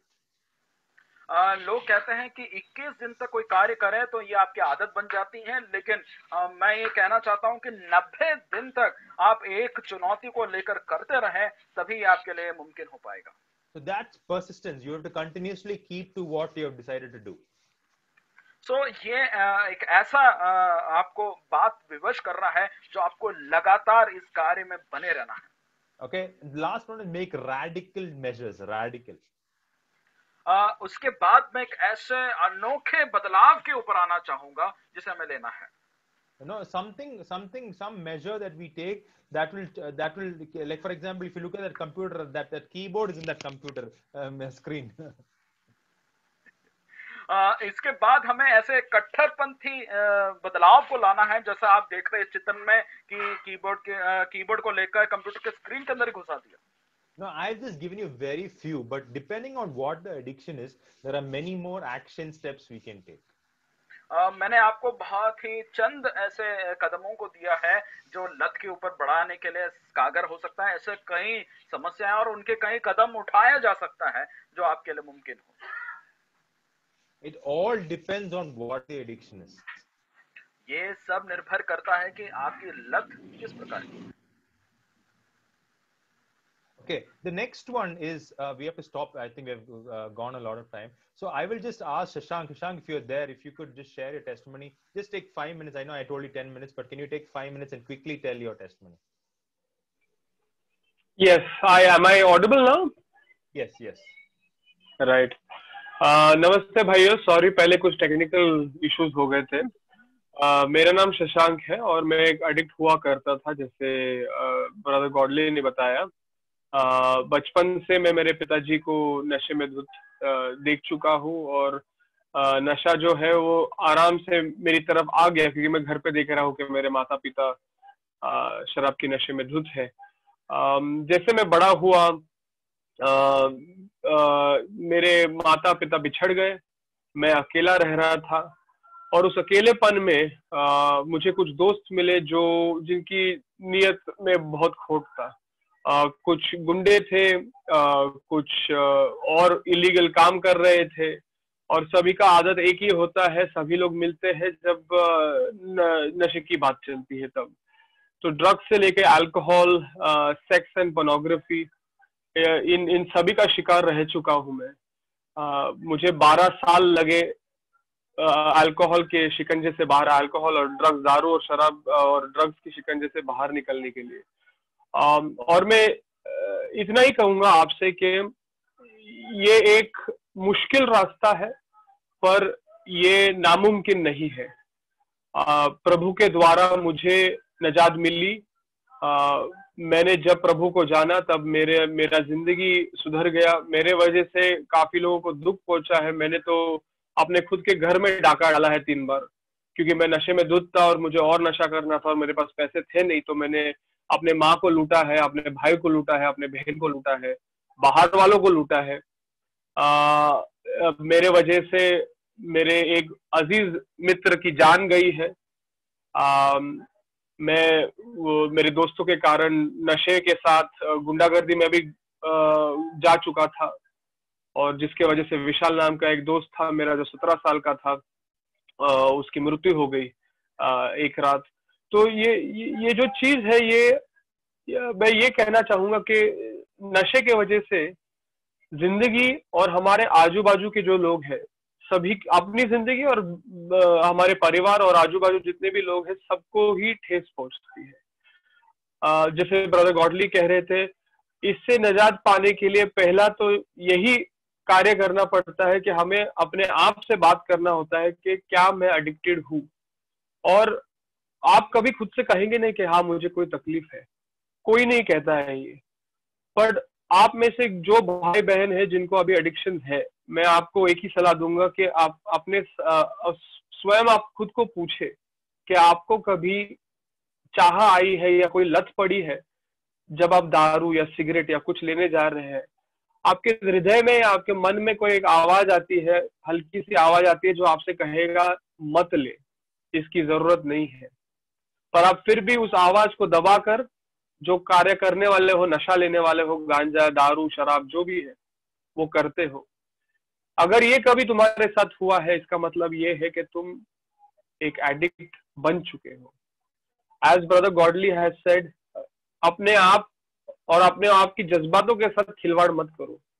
अपने आप को बहलाना कि मैं addict नहीं हूं, ये आपको ही दर्द पहुंचाएगा। आप में से जो है जिनके मित्र एडिक्ट्स हैं, मैं आपसे यही विनती करूंगा कि आप एडिक्टों के साथ प्यार से व्यवहार करें। उन्हें प्रभु का प्यार दिखाना बहुत जरूरी है, क्योंकि उनकी एडिक्शंस का कारण सबसे बड़ा यही है कि वो दुनिया को छोड़ देते हैं और अपने ही दुनिया, अपने ही जो दोस्त है, जो जैसे वे एडिक्ट है, उनके दोस्त भी एडिक्ट है। ये गलत काम कभी एक नहीं होता, ये हमेशा सात समूह में होता है। तो आपको उनको छुड़ाना है। ये एडिक्शन इसीलिए होता है क्योंकि शैतान जो है, जो भी शैतानी आत्माएं है, जो शैतान है, वो कहता है हमसे कि तुम्हें प्रभु में इतना खुशी नहीं मिलेगा, तुम्हें दारू में मिलेगा। तुम्हें जितना खुशी प्रभु में नहीं मिलेगा, तुमको सेक्स में मिलेगा, पॉर्न में मिलेगा, तुमको ड्रग्स में मिलेगा। और ये झूठ है। हम लोग, मुझ जैसे जो लोग हैं, कभी कभी उस झूठ को स्वीकार कर लेते हैं और फिर शैतान की राह पे चलने लगते हैं। पर हम ये भूल जाते हैं कि प्रभु हमेशा हमारे लिए है और प्रभु के लोग हमेशा हमारे लिए है। तो जो आप लोग हैं जिनके मित्र अभी एडिक्ट है, उनसे बेइंतहा प्यार करो। वो मतलब आप गुस्सा हो जाओगे कि आदमी घड़ी घड़ी वापस पीछे क्यों जा रहा है, पर जैसे प्रभु हमेशा हम लोगों के पीछे पीछे आता है, हमें भी उनके पीछे पीछे रहना है प्यार में, जब तक वो उन लोगों को हम में प्रभु का प्यार ना दिखे। और आप में से जो एडिक्ट है, आज छोटी भी एडिक्शन, गेम पबजी आज का सबसे बड़ा एडिक्शन बन चुका है, एटलीस्ट जब तक यहाँ पर बैन नहीं हुआ। बच्चे माता पिता का खून कर चुके हैं क्योंकि उनको पैसा नहीं मिल रहा था, वहां प्रोफाइल का जो कीमत चुकाना है वहां पर नहीं मिल रहा था, तो माता पिता, ग्रैंडफादर, ग्रैंडमदर का खून कर चुके। आप अगर गूगल में देखोगे आपको पता चल जाएगा। वो है अगर एडिक्शन। इन एडिक्शंस को तोड़ने के लिए हमारी ताकत जितनी भी रहे, हम नहीं कर पाएंगे अकेले। You cannot break these addictions by yourself because you are not fighting a worldly fight. ये दुनिया का नहीं, ये ऐसा नहीं है कि ये बीमारी है, पर ऐसा नहीं है कि दवाई लेंगे और ये बीमारी चले जाएगी। ये हमारे रूह, स्पिरिचुअलिटी, हमारे जो स्पिरिट है उसकी बीमारी है, और इसके लिए हम में जितनी भी आपको लगे ताकत है वो कम पड़ जाती है। ये सिर्फ और सिर्फ प्रभु के द्वारा छुटकारा मिल सकता है और प्रभु के लोगों के द्वारा। जैसे ब्रदर गॉडली कह रहे थे, मैं जब एडिक्शन में था, मैं डिप्रेशन में चले गया था, मैं मेडिकेशन ले रहा था, मुझे सुसाइड करना था, मुझे अपनी जिंदगी लेनी थी। ब्रदर गॉडली सप्ताह में एटलीस्ट 3 से 4 बार रोज मुझे कॉल करके पूछते थे कि तुम ठीक हो क्या हो रहा है तुम्हारी जिंदगी में, क्या तुम्हें कुछ डर लग रहा है, तुम्हें कोई तकलीफ हो रही है, तुम्हें पैसों की जरूरत है क्या, तुम्हें खाने की जरूरत है क्या, आप मेरे घर पे आके खा सकते हो। जो मेरे चर्च, मेरे जो कलीसिया के लोग हैं, एक है हमारे एल्डर रवि जॉन, वो हर सवेरे, एक पूरे महीने के लिए हर सवेरे मुझे 7 बजे कॉल करके उठाते थे पूछने के लिए क्या तुम जिंदा हो, सब ठीक है, आज कैसा लग रहा है। अगर गॉडली अन्ना जैसे लोग नहीं होते, अगर रवि अन्ना जैसे लोग नहीं होते, मैं कभी प्रभु का प्यार, प्रभु के स्पर्श को कभी महसूस नहीं कर पाता। और यही एहसास हमें हमारे भाइयों को देना है जो इस पीड़ा में जी रहे हैं। तो मैं आपसे यही कहूंगा कि जो आप एडिक्ट्स हो, जो चीजों आपको लगती है आपकी लत लग गई है, प्रभु को स्वीकार करिए और प्रभु के चरणों में गिरकर उनसे भीख मांगिए कि प्रभु मुझे इस शैतानी ताकत से छुटकारा दिला दे, मुझसे नहीं हो रहा, I can not do it without you, I can not break this addiction, whether it is pornography, whether it is gossiping, whether it is bad behaviour, whatever. Anger itself has become an addiction now. People think that they can, if you look at any of the news media channels, you will see anger, because it has now become something that draws people's attention. Your opinion is heard. हमारी आवाज गूंजती है, लोग सुनते हैं, ऐसा लोगों को लगता है जब हम गुस्सा करते हैं। प्रभु के चरणों में गिर जाओ और उनसे भीख मांगे कि आपको वो छुटकारा दें। और जो आपके मित्र है, जो एडिक्ट है, मैं आपको यही कहूंगा कि आप उनसे प्यार से बात कीजिए, उनके लाइफ में इन्वेस्ट कीजिए और उन्हें मौका दे कि वो आपके जीवन का हिस्सा बन सके। जब आप उनको अपनापन, जब उनके साथ अपनापन जता पाएंगे, तब जाके उसको लगेगा यार बाकी लोग तो कुछ ना कुछ फायदे के लिए निकालते हैं मेरे को, ये बिना कोई फायदे का मेरे को अपने जिंदगी में बुला रहा है, क्यों बुला रहा है? तब वो प्रभु का प्यार देखेगा।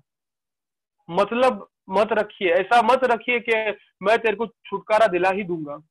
कोई किसी को छुटकारा नहीं दिला सकता, सिर्फ प्रभु छुटकारा दिला सकता है और कोई नहीं। मैं खुद इस बात का गवाह हूं। मैंने 12 साल मेरे जिंदगी के बोतल के आखिर में गुजारा है। मैं सुबह को पीता था, रात को फिर पीता था और ऑफिस में बैठकर दोपहर को भी पीता था। मैंने लोगों को पीटा है दारू के लिए, मैंने लोगों की गाड़ियां चुराई है, लोगों के, मेरे माँ के जेवर बेचे हैं मैंने नशे के लिए। मैंने नशे के लिए ऐसी ऐसी चीजें की है जो मैं यहाँ पर बयान नहीं कर सकता। पुलिस में, थाने में आना जाना, तो लॉकअप में रहना तो आसान, बहुत इजी बात बन चुका था मेरे लिए। पर जब मैं प्रभु से मिला, मैं इस चीज का गवाह हूं कि प्रभु ने 12 साल जो मैं नशे का एडिक्ट था, प्रभु ने एक दिन में छुटकारा दिलाया। मैं पुलिस स्टेशन में बैठा था और मैं इसी के साथ समाप्त करूंगा। मेरा परिवर्तन हुआ जिस दिन मैं पुलिस स्टेशन में बैठा था। मैं दारू पीकर पुलिस वाले को मारा था और फिर उसका वीडियो निकाला मैंने। अगले दिन मुझे पुलिस स्टेशन में बुलाया गया, मुझे बिठाया गया और मुझे भी बहुत मारा गया। वो लोग मुझसे पैसा मांग रहे थे ताकि मुझे छोड़ दे, या फिर कोर्ट केस होने वाला था। मुझे एक कोने में बिठाया था पुलिस स्टेशन के, जहां पर पेशाब की बदबू, उल्टी, लोग मेरे जैसे ही लोगों ने उल्टी किया है, वहां पर गिर के पसीने में लथपथ पड़े थे गर्मी में। उस समय पर प्रभु ने मेरे सामने एक 15 साल के बच्चे को, जिसके हाथों में हथकड़ियां होती है, उस बच्चे को मेरे आंखों सामने लाया और मैं फ्लैशबैक में चले गया था, जैसे मूवीज में देखते हैं 15 साल पहले। क्योंकि मैं जब 15 की उम्र का था, मैं खुद ही वही बच्चा जैसा हथकड़ी मेरे हाथ में बांधा था पुलिस ने, क्योंकि मैं बाहर शराब पी के तमाशा कर रहा था। और बच्चों को जब हथकड़ी बांधते हैं तो हथकड़ी को रस्सी बांधते हैं, वो रस्सी पकड़ के खींच रहा था उसको। उसी समय मैंने मेरा अतीत देखा और मैंने देखा कि 12 साल हो चुके हैं। मैं वहां था 15 की उम्र में, अभी भी मैं वहां पर हूँ। और मैं उसी समय प्रभु से भीख मांगा कि प्रभु अगर तू मुझे छुटकारा देगा, मैं तेरी ही स्तुति करूंगा, मैं तेरे लिए जीवन जीऊंगा और मैं सिर्फ तेरे कार्य करूंगा और कुछ नहीं करना है मुझे। और उस दिन से लेके आज तक, आज मेरा तीसरा साल चल रहा है जहां मैंने शराब, नशे को हाथ नहीं लगाया, सिर्फ प्रभु की कृपा से। बहुत बार टेम्पटेशन आते हैं, बहुत बार ऐसा लगता है कि यार ये दुनिया छोड़ दे, अपन जाके बॉटल खोल लेंगे, खत्म कर देंगे इसको, या फिर एक जॉइंट मार लेंगे, या फिर नस में कुछ चढ़ा देंगे ताकि बदन शांत हो जाए। प्रभु में आने के बाद मुझे इतनी ताकत मिली है कि मैं उस नशे को, जो मेरे जीवन को जकड़ा था, जो मेरे माँ बाप की जिंदगी छीन लिया है मेरे से, मैं उसको बोल सकता हूं नहीं, क्योंकि यीशु मेरा मालिक है, मुझे इसकी जरूरत नहीं है। और मैं आपको इनकरेज करूंगा, भीख मांगिए प्रभु से ताकि वो आपको छुटकारा दे। मैं यही कहूंगा। Thank you godly brother. Thank you, Shashank. I hope this is an encouragement for all of us. I met Shashank probably 2 years back after I came back after my studies, and it was a difficult situation. And but for me, he was in a stage to change, and God has brought him thus far. And today he is in a mission school in Balod. I don't know if some of you have heard about Balod, but Balod is a very interior place in Chhattisgarh, and he's in that mission school helping that school. So praise be to God. Ultimately the change can be brought only through the gospel. Brother Binu bhai, you can translate that. या मैं धन्यवाद देता हूं कि इस प्रकार से भाई शशांक के लिए कि जिसने अपनी गवाही को रखा है, और मैं ये जानता हूं कि कितना ही कठिन था और कितने परिश्रम से हम गुजरे हैं, और इस प्रकार से जो निर्णय लेकर उस निर्णय को बनाए रखने में, और जैसा वो कह रहे थे 3 साल उन्हें हो चुका है, लेकिन मैं आपको याद दिला दूं कि वे अभी बालोद में सेवकाई के रूप में बालोद में जो मिशन स्कूल है उसमें अपनी सेवाएं दे रहे हैं। ये छत्तीसगढ़ में एक बहुत ही अंदरी एक जगह है जहां पर ये कार्य कर रहे हैं। The reason why I brought this, I told Shashank to share, is because sometimes we need to listen, and sometimes we might think, is it really worth to invest in that one person? It might take, I'm already investing in one person. I've been working with him almost 6-7 years. Still the process is going. It's not over. But you know what the Bible says? The heaven rejoices over one person who repents from their sins and come back. Remember this. कई बार मैं ऐसा सोचता हूँ कि क्या एक व्यक्ति में इतना निवेश करना जरूरी है, क्या लाभदायक होगा? लेकिन वचन कहता है कि अगर हम एक भी व्यक्ति के लिए करते हैं तो और एक भी आत्मा को जीते हैं तो सिर्फ हमारे लिए नहीं परंतु पूरा स्वर्ग इस पे आनंद मनाता है। तो एक आत्मा की कीमत बहुत बड़ी है। James chapter, just quickly, that verse came to my mind. James chapter 5 verse 19 says this. और जल्दी हम उस बात को देखेंगे। याकूब की पत्री उसका 5 और उसके 19 में लिखा है। 19 and 20, brother, could you read it in Hindi? 19 और 20 में लिखा है, मेरे भाइयों, यदि तुम में कोई सत्य के मार्ग से भटक जाए और कोई उसको फेर लाए तो वह ये जान ले कि जो कोई किसी भटके हुए पापी को फेर लाएगा वह एक प्राण को मृत्यु से बचाएगा और अनेक पापों पर पर्दा डालेगा। What a joy it is to help this one person, even if it is one person, to help that person to come. And it might take years. I'll tell you now, in my own experience, it might take years. Like, Shashank said, over a night, his life changed, but the temptations are still there. The cravings are still there. Those kind of things, it takes years to move about, and so heaven rejoices over one person who moves away from their sins. इस प्रकार से ये एक बहुत बड़ा निवेश है और काफी समय लगता है। और बड़े शशांक भाई ने कहा कि उनके लिए वो एक दृश्य था जहां पर उनके लिए एक बदलाव का कारण बना, लेकिन 3 साल हो गए हैं, आज भी उन्हें इस प्रकार से उस नशीले पदार्थ पर प्रलोभन आता है, विवश होते हैं, लेकिन उन्होंने ये चुनाव किया कि वो उसको नहीं लेंगे, इस कार्य पर बढ़ रहे हैं। तो एक बहुत लंबी लड़ाई है ये। So we as those who are spiritual, if we think we are spiritual, let us help those who are weak and who are struggling with these things. And like Shashank said, let us pour out our love to them. And as a church, we have to be a community who would come together and hold them together and bring them together. And for that, when they experience that love, they will say, you know what, I don't want this. I want only that love of Christ. और जैसा शशांक भाई भी इस बात को बार बार दोहरा रहे थे कि प्रेम या उनसे प्रेम रखना कितना जरूरी है ऐसे व्यक्तियों से, और क्योंकि कलीसिया जो है इस प्रकार से लोगों को अपने साथ लेकर प्रेम में बांधे रखने के लिए जानी जाती है, तो ये जरूरी है कि हम ऐसे लोगों को अपने प्रेम में विवश करें और वो इस प्रेम को देखकर वो इस बात का निर्णय ले सके कि मुझे यही प्रेम चाहिए, मुझे नशीले पदार्थ नहीं चाहिए। I hope someone who is here has moved to help these people out in our churches today. मैं ये जानता हूं कि आज इस जो बात को जो सुन रहे हैं तो आपका हृदय इस बात के लिए तैयार हुआ है कि आपकी कलीसिया में ऐसे लोगों की मदद के लिए आप आगे बढ़ेंगे। I'll just explain the last stage number 5 and end. और हम अपने उस चक्र के आखिरी पड़ाव को मैं आपके साथ थोड़ा से उसके विवरण रखते हुए हम समाप्त करेंगे। They've made all this. After 6 months, they have they have kept all that to stay away from that particular addiction, and now that lifestyle becomes their new lifestyle, to change a changed lifestyle. और यहाँ पर उन्होंने इस पूरे चक्र के सारे पड़ाव को पार कर लिया है और अब एक नई जीवन शैली को ही उन्होंने उत्पन्न कर लिया है और उस पर बढ़ रहे हैं और अब इस नई जीवन शैली की रख रखाव में आगे बढ़ना है। Whatever decisions that they made for change, they have to continue it for their life. For example, accountability, they have to continue. They have to stay away from bad friends, or they have to stay away from things that will create problems. They have to deal with their issues. All these things they will continue to do for their lifetime. और ये जरूरी है कि हम जिस बात की शुरुआत कर रहे थे उसमें अब बने रहना और उसे लगातार करने की जरूरत है। जिस प्रकार से जवाबदेही है उस जवाबदेही को बनाए रखे, अपने जो बुरे मित्र थे उन्हें दूर कर ले या ऐसी बुरी चीजें थी जो प्रलोभन ला सकती है उनसे हम दूर रहते हुए अपने आप को इस बदलाव के पड़ाव पर बनाए रखें। If you look at my PPT, there's two words that I mentioned: lapse and relapse. जिस प्रकार से आप मेरे पीपीटी में देख रहे हैं, यहाँ पर दो शब्द देखेंगे कि एक तो है कि चूक हो चुकी है और चूक के बाद हम दोबारा गिर गए। Okay, there is a difference between both. एक अंतर है इन दोनों बातों में। Someone who's overcome these things can lapse. That is a one-time occurrence that they went back to their old thing and then they realized and they no, I can't do this, and they come back.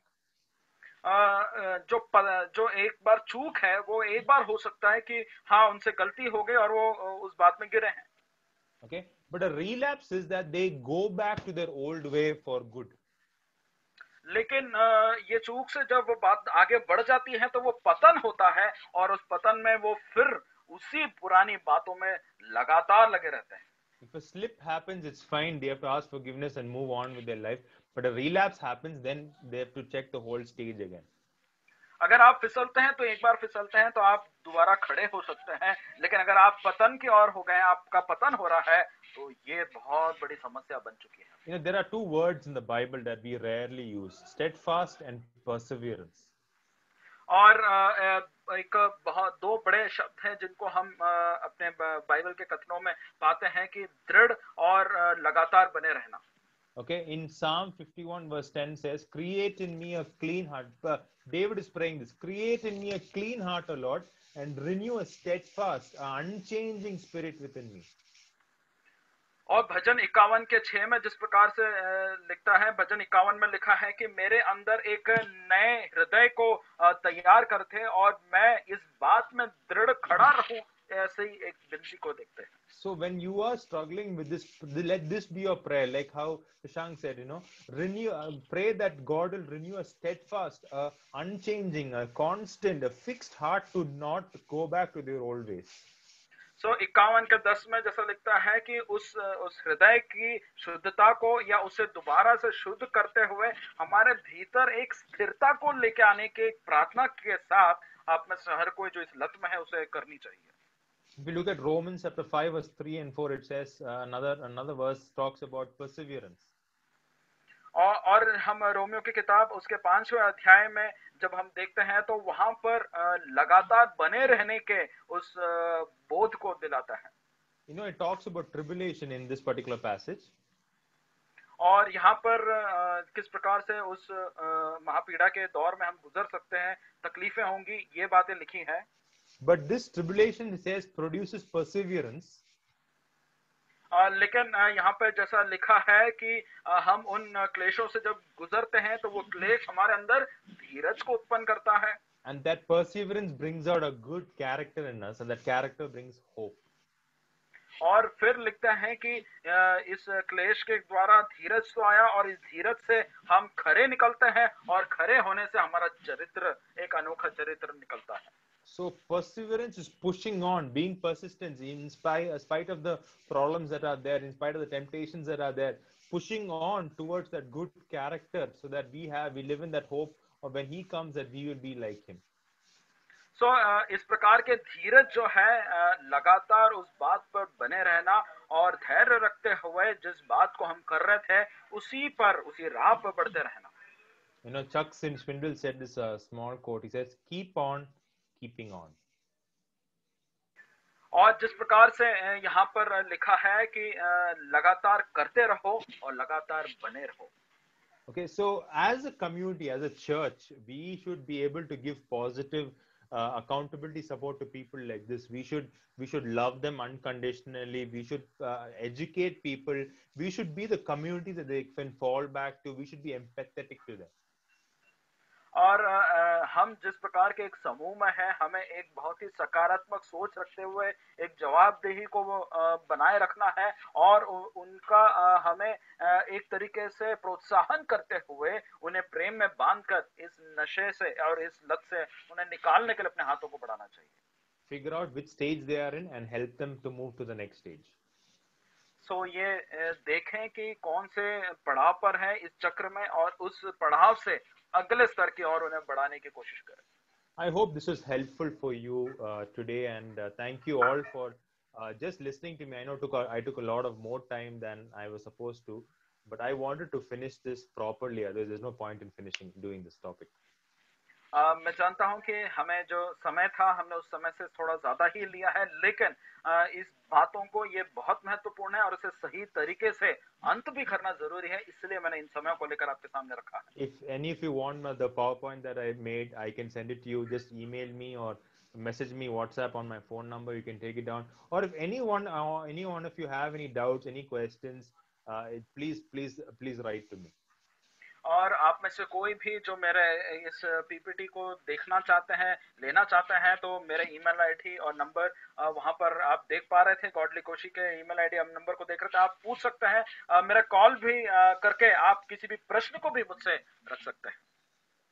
Thank you so much for this time, for arranging this. For me, it is a privilege to talk about these kind of issues because these are issues that is current in our churches. And if we don't talk about it, our kids are going to leave our church. They will not be a church the next generation. और ये मैं अपने आप को बड़े आदर की बात मानता हूँ कि इस बातों को कहने के लिए आपने मुझे बुलाया है, क्योंकि मैं ये जानता हूँ ये कितनी समस्या है और कलीसिया में किशोरों के साथ इस बात को कहने वाला कोई नहीं है. तो इस बात को रखने के लिए मैं प्रभु और आपका धन्यवाद देता हूँ. Thank you so much, Brother Binu, for translating. I know you did a splendid job in translating. I understand a lot of Hindi, but I can't speak that fluently. But thank you so much for translating, and I appreciate that. And also, there are so many questions that have come. So I don't know what to do with these questions. If you desire, I don't mind staying for the next half an hour. I can answer these questions if Brother Binu is here. And whoever wants to stay can stay. Whoever wants to leave can leave. No problem. I will not feel bad if only 10 people are there or even 5 people are there. But I want to answer these questions because these questions are important. So Sam Kumar Angla, Brother Ranjit Bag, is that fine? Is that fine? We are there, brother. Don't worry. No problem. Carry on. Continue, brother. Okay. All right. So then in that case, I just say that in India also. मैं अभी हम उन प्रश्नों की ओर जाएंगे जो प्रश्न मेरे पास आए हैं. हम उन सभी प्रश्नों को देखेंगे. आप इस पूरी स्वतंत्रता को रखते हैं कि आप चाहे रुके या जाना चाहे तो जा भी सकते हैं, लेकिन ये प्रश्नों को उत्तर देना जरूरी है. इसलिए आज हम थोड़ा और समय लेकर और जैसे हमें लोगों ने अनुमति दे दी है, हम इस प्रश्नों के उत्तरों की ओर आगे बढ़ेंगे. Yes. Okay, so I'm just looking at the question. I will share the question also on my screen, so you will also see it. Okay, the first question is, I don't know, see, this is a beauty of this. I don't know who's written this, so it's fine, right? I have been much into self-gratification, having taken the SCF, Setting Captives Free Purity course. I could really get close to God most times, but still I have not been able to stop it. How can I move forward to stop it? So, यहाँ पर जो पहला प्रश्न है और इसकी खूबी आप देख रहे हैं कि इस प्रश्न को लिखने वाला जो जिसने पूछा है वो नाम नहीं है, तो ये बहुत बढ़िया है. यहाँ पे वो लिखता है कि मैं अपने आप को बहुत ही आत्मसंतुष्ट पाता हूँ जब मैं SCF के सेवन करता हूँ. कई बार मैं इसे रोककर प्रभु से करीब में हूँ, लेकिन ये समस्या मेरे अंदर बनी हुई है. मैं पूरी तरीके से अपने आप को रोक नहीं पा रहा हूँ, तो मैं आगे कैसे बढ़ूँ? ये प्रश्न है. So what this person is saying that I've been trying to get away from maybe porn addiction or sex addiction or from obesity addiction or those kind of addictions. And the SCF is that Setting Captives Free, that website I told you. He's been doing that course also, but he's not fully been able to stop it. सो यहाँ पर शायद ये युवक जो है या युवती जो है समस्या से गुजर रही है, शायद ये कामोच्चरित के उन बातों से होगा, शायद वो मोटापे की तकलीफ से होगा या कोई नशीले पदार्थ का होगा। और यहाँ पे SCF माने ये सेटिंग कैप्टिव फ्री के वेबसाइट के उन बातों को वो ले कर भी रही थी और उसको पालन कर रही थी, लेकिन फिर भी ये समस्या उनके जीवन में बनी है अभी भी। I like to tell you one thing, whoever has written this. Change is a process. और ये कोई भी व्यक्ति हो, मैं आपको एक बात कहना चाहता हूँ कि जो बदलाव है ये एक प्रक्रिया है। Okay, there are a lot of people who change overnight. और कई ऐसे लोग हैं जो रातों रात बदलते हैं। Okay, but many a times change is a process and it takes time to fully change. तो कई बार ये जो बदलाव है एक प्रक्रिया है और इस प्रक्रिया को पूरी तरीके से होने में समय लगता है। You know, and also you're also coming into terms to yourself saying that, okay, I don't want this. और कई बार आप खुद भी इस बात को सोचते हैं कि हाँ, मेरे को ये नहीं करना है। You know, one thing I often ask people is who are struggling with addiction is, are you in a better place from where you were last 2 months or 3 months? सो मैं कुछ लोगों को जो ये प्रश्न हमेशा करता हूँ, मैं उनसे यही पूछता हूँ, क्या आप पिछले दिन जिस स्तर पर थे, जिस पड़ाव पर थे, उससे आप बेहतर हैं कि आप खराब हो चुके हैं? And often that is what is more important, and God will bring the change. Have that hope in the Lord, be consistent in the things that you're going to do, and reach out for help. Remember, reach out. The best thing is accountability. Even today, for me, I will tell you one thing. For example, I struggled with pornographic addiction for many years. Okay, I struggled with it a lot. But even today, I'm come out of it. But today, I'm still accountable to my mentors or my friends who keep me accountable. और मैं आपको बता दूं कि ये बहुत जरूरी है कि आप मदद के लिए आगे बढ़ें और इस चीज के लिए जरूर आगे निकलें। और मैं अपने जीवन से बता दूं कि से कामो चित्र को देखने की समस्या से मैं खुद जुड़ा था और मैंने अपने यहाँ पर अपने जो परामर्श दे रहे लोगों को मैंने इस बात की जवाबदेही में रखा और मैं अभी भी इस बात की जवाब देता रहता हूँ कि मैं इस समस्या से कितना निजात पाया हूँ। So I told you about maintenance stage, right? You maintain to do the things, you continue to do the things that help you to get out of things. You continue for life. That is maybe accountability, staying away from things like this, setting captives free, doing a course like that. And God will give you deliverance. Don't worry. And remember, we are still in our sinful nature. You know, our sinful nature is every time, creeping in. So it all depends on who we are feeding. Are we feeding a sinful nature or are we feeding the Holy Spirit to overpower the sinful nature? So ये हमें जानना बहुत जरूरी है कि हम किस स्तर पर हैं और हम क्या कर रहे हैं, क्योंकि अभी भी हम जो हैं एक अपने शरीर में हैं और इस शरीर में हम उस पाप के प्रलोभन से हमेशा जूझ रहे हैं। तो क्या हम अपने पाप के स्वभाव को भोजन दे रहे हैं या आत्मिक बातों के भोजन का सेवन कर रहे हैं? You know, many times when we are spiritually strong, all this becomes secondary.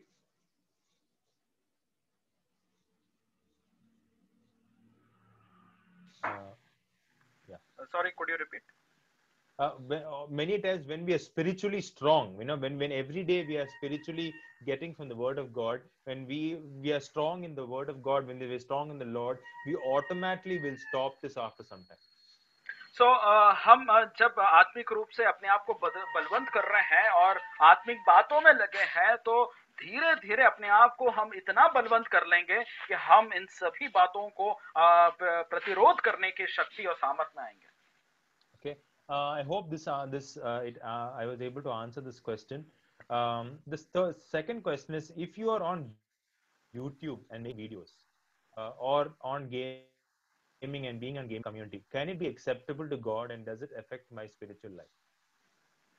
अगला प्रश्न ये है कि अगर हम कोई YouTube या कोई वीडियो बना रहे हैं या हम एक ऐसे समूह में हैं जो गेम्स के बारे में चर्चाएं करता है, तो क्या ये प्रभु को पसंद होगा और ये क्या मेरे आत्मिक जीवन के लिए ये सही होगा? This is a very interesting question because I kind of covered this in one of my sessions, PUBG, Netflix PUBG and The Believer. It's there on YouTube. You can check it out. but I kind of answered these things, and also I answered about 11 questions after that, and all this is there related to that. आप YouTube पे जा सकते हैं जहाँ पर हमने PUBG के उस गेम के समस्या और उसके साथ ही Netflix और ऐसे जो वेब सीरीज जो चलते हैं उससे जूझ रहे हैं और उसके लत के कारण जो समस्या है, और उसके बाद हमने 11 ऐसे और अलग अलग प्रश्नों को इससे जुड़े हुए देखा, तो आप उस पर जाकर उसका बहुत अच्छा विवरण ले सकते हैं. But in short, what I would say is two things. लेकिन संक्षिप्त में मैं 2 बातें कहना चाहूंगा. Even I wanted to make a YouTube channel. मैं खुद एक YouTube चैनल बनाना चाहता हूँ. No, I was like, okay, I'm good in preaching. I can take about counseling subjects. I can do this. I will get many views and this. But when I later checked the intention of why I was doing it, I realized my intention was wrong. मैंने ये बात को देखा कि मुझे एक YouTube channel चालू करना है और मेरे को प्रचार और परामर्श देने में खूबियां हैं, तो क्यों ना मैं इसको और बाहर लेके जाऊं. और लेकिन बाद में मुझे पता चला कि मेरा इस कार्य को करने के पीछे का उद्देश्य क्या था. So when my intention was wrong, I said, you know what, God, I'm going to close this chapter. I'm not going to start a YouTube channel. जब मैंने देखा कि इसको करने का उद्देश्य सही नहीं है, तो मैंने प्रभु से ये कहा कि मैं इस अध्याय को यहीं समाप्त करता हूं और मैं इसे यहीं रोक रहा हूं. So that is, look at your intention, why you're doing something. So आप ये देखें कि आपके पीछे इस बात को करने के पीछे का उद्देश्य क्या था और फिर उस बात को करें. Second thing, if you look at Colossians chapter 3 verse 17. फिर हम देखेंगे कुलुस्सियों का तीसरा अध्याय 3 verse 17. कुलुस्सियों 3 और उसका 17 को हम देखें. It says, whatever you do, whether it be word or deed, do it in the name of our Lord Jesus Christ, giving thanks to God the Father through him. और वचन या काम से जो कुछ भी करो सब प्रभु यीशु मसीह के नाम से करो और उसके द्वारा परमेश्वर पिता का धन्यवाद करो. While doing this particular gaming or YouTube, making YouTube, are you giving God the glory? Are you doing for God's glory? Are you giving thanks to glory? And if you're not, if that is not your intention, then that's a little questionable. अगर आप ये YouTube या जो भी कार्य कर रहे हैं उसमें एक ही प्रश्न का जवाब दें कि क्या इसमें परमेश्वर को महिमा मिल रही है और ये परमेश्वर को पूरी तरीके से महिमा दे पा रहे हैं. अगर इसका जवाब हाँ है तो उस प्रकार से आप आगे कार्य कर सकते हैं. You might ask me, is it acceptable to God? Yeah, God doesn't have a problem with you playing or doing a YouTube, making a YouTube channel or making a YouTube video. But the question is, why are you doing it? And are you giving God the glory? Are you giving him the priority? Are you doing it with connection to God, Jesus Christ? That is the most important thing. YouTube channel को चालू करना और उसे चलाना, ये बात में कोई गलत नहीं, क्योंकि प्रभु भी चाहता है कि आप कुछ खेलें, कुछ अपने जीवन में रस भी लें. लेकिन क्या इन बातों से परमेश्वर को महिमा मिल रही है या आपका उद्देश्य किसी और बात से जुड़ा हुआ है? इस बात का आकलन करके आप एक निर्णय को ले सकते हैं. There's one Bible verse, I don't remember the reference. It says, redeem your time. Redeem your time. And many times doing all this, we are just wasting our time. So try finding something better to do. Even actually, for example, doing something that will improve your skills also is better than sitting and playing. What do you get in playing? Will you get some? I have also played. I also play once in a while, but it is just a once in a while affair. So my question is, what are you doing with your time? Redeem your time, because the times are less that we have. अपने समय को भुनाओ या अपने समय का सही उपयोग करो, क्योंकि ये ऐसा एक वचन लिखा है और ये जरूरी है. अब अगर आप कोई गेम को खेलते हैं, जैसा मैं भी खेलता हूँ, तो कभी कभार ये किसी समय को समय पर मैं करता हूँ, लेकिन ये हमेशा नहीं है. तो समय का उपयोग हम कैसे कर रहे हैं, इस बात पर निर्धारित होगा कि हम इस प्रश्न का उत्तर कैसे देंगे. Does it affect my spiritual life? Yes, it will affect your spiritual life if you're giving that more importance. And if that is giving you satisfaction in life and not the word of God or not Jesus Christ, then it's a big problem. So, अगर आप पूछेंगे कि ये मेरा आत्मिक जीवन पर प्रभाव डालेगा, हाँ बिल्कुल ये प्रभाव डाल सकता है. कि अगर आप इसके पीछे कितना समय लगाते हैं, तो उस प्रकार से आप सोचें कि समय ज्यादा नहीं है, तो उस प्रकार के निर्णय को ले सकते हैं. Okay, the next question is the second question. It says, I can't find an accountability partner part of a reason I think is the environment of people in my assembly are not really kind Okay, so basically he's saying I can't find accountability partners in my own church because people are not approachable or things like that. That is true with a lot of our churches. सो यहाँ पर जो प्रश्न करा है कि जवाबदेही के लिए मैं किसी भाई को बहन को हमारी कलीसिया में नहीं पाता हूँ, क्योंकि उनके साथ इस बात को साझा करने में मैं संतुष्ट नहीं, और शायद इस बात को सही रूप से लेंगे भी नहीं, और ये बात शायद कई कलीसियाओं में सही भी है. But it's never an excuse not to find someone. लेकिन ये एक कारण नहीं बनना चाहिए कि आप किसी को जवाबदेही के लिए किसी को ना चुनें. For example, in my own church, there was no one in my church when I was growing up who was in my same age group, who I could really be open and free to. But I had to, later on in age, I had to find people maybe outside my church who I could be accountable to. और मैं अपनी कलीसिया में भी मैंने भी ये समस्या को देखा कि इस बात को मैं किसी के साथ रख सकूं, ऐसा सही व्यक्ति नहीं मिला. लेकिन ये मेरे उम्र के आगे के उन पड़ाव पर मुझे पता चला कि ऐसा व्यक्ति कौन है, और उसके साथ मैं इन बातों को साझा कर पाया. Okay, so maybe if there is no one in your church, find someone in your church. And those who are church leaders who are listening to me, see, this is the problem. Many times we are not available. No one can come and share the problem. As soon as we share, they will say, oh, you are going to hell, you get out of the church, or we will excommunicate you, or we say those kind of things, or we don't love them, we don't give them any hope. Then how is it possible for people to change? So make sure that you have a community where it's accepting but still correcting. But this. सो हमें ये जरूरी है कि जो आज यहाँ पे कलीसिया के अगुए मुझे सुन रहे हैं, इस बात को माने कि देखिए ये लोग परेशान हैं कि उन्हें ऐसा कोई व्यक्ति नहीं मिल रहा जिससे वो जवाबदेही रखे और इस बात को बता सके. क्योंकि कई बार हम किसी के साथ बताते हैं तो ये भाव आता है कि वो भाई बहन इस बात को कैसा लेगा, शायद समाज से हमारा बहिष्कार हो जाएगा, और इन प्रकार की तकलीफों में वो अलग और परेशानी में पड़ सकता है. Like I'll give you for example Shashank. जैसे शशांक भाई का हम उदाहरण ही ले लें. I didn't know Shashank at all. मैं शशांक भाई को पहले कभी नहीं जानता था. But what happened, Shashank, one day he wanted some help, so he contacted one person. So क्या हुआ कि शशांक को एक बार किसी चीज की जरूरत थी और उसने एक व्यक्ति से पूछा. So that person connected Shashank to me and some people from CBF, and that is how we came into contact with him, and we were able to help him to come out of it. So उस व्यक्ति ने मेरा number उन तक साझा किया, और इस प्रकार से कैलवरी बाइबल फेलोशिप के द्वारा, CBF के द्वारा हम एक साथ जुड़े.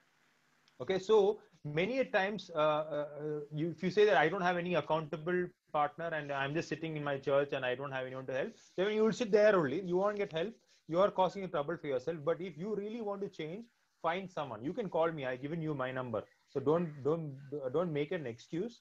And also our churches should be a place, remember, our churches should be a place of hope and healing.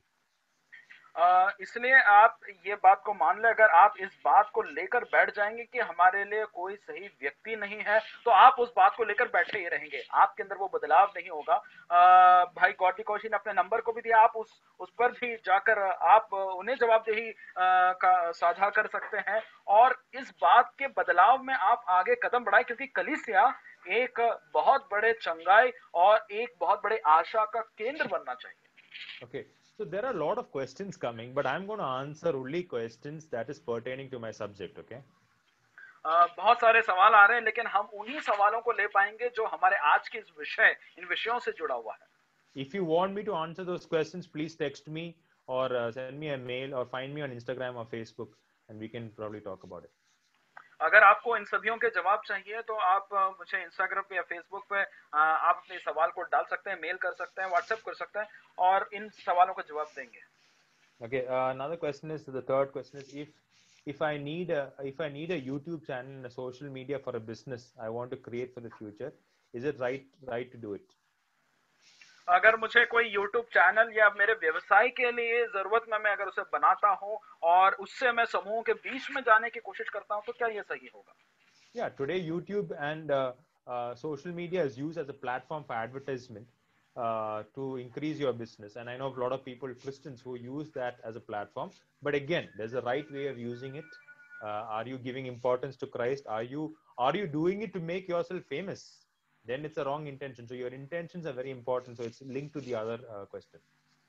यहाँ पर ये बात बहुत जरूरी है क्योंकि आज के दौर में विज्ञापनों का एक दौर है जहाँ पर ये विज्ञापन ऐसे YouTube चैनल पर ऐसे सामूहिक जगहों पर दिया जा रहा है जो जल्दी फैलाव कर सके। लेकिन ये बात जरूरी है कि आप इस बात का आकलन करें कि इन चीजों को जब आप ले रहे हैं तो क्या परमेश्वर के महिमा के लिए उद्देश्य इसके पीछे जो छुपा है वो क्या सही है, या आप अपने आप को ही बहुत प्रसिद्ध बनाना चाहते हैं। इस व्यक्तित्व या इस भाव के साथ आपने इसे शुरुआत किया है। Okay, the next question is this: girls are assumed to have less addiction, be it porn, gaming, or wasting time on YouTube, etc. That is a false notion. Our next session, that is first week of October, I am going to talk about especially porn addiction, because that is the biggest addiction among all the addictions, and me and my wife will be talking about it. And some people think girls don't struggle with these things, but girls also are struggling with these things. Okay.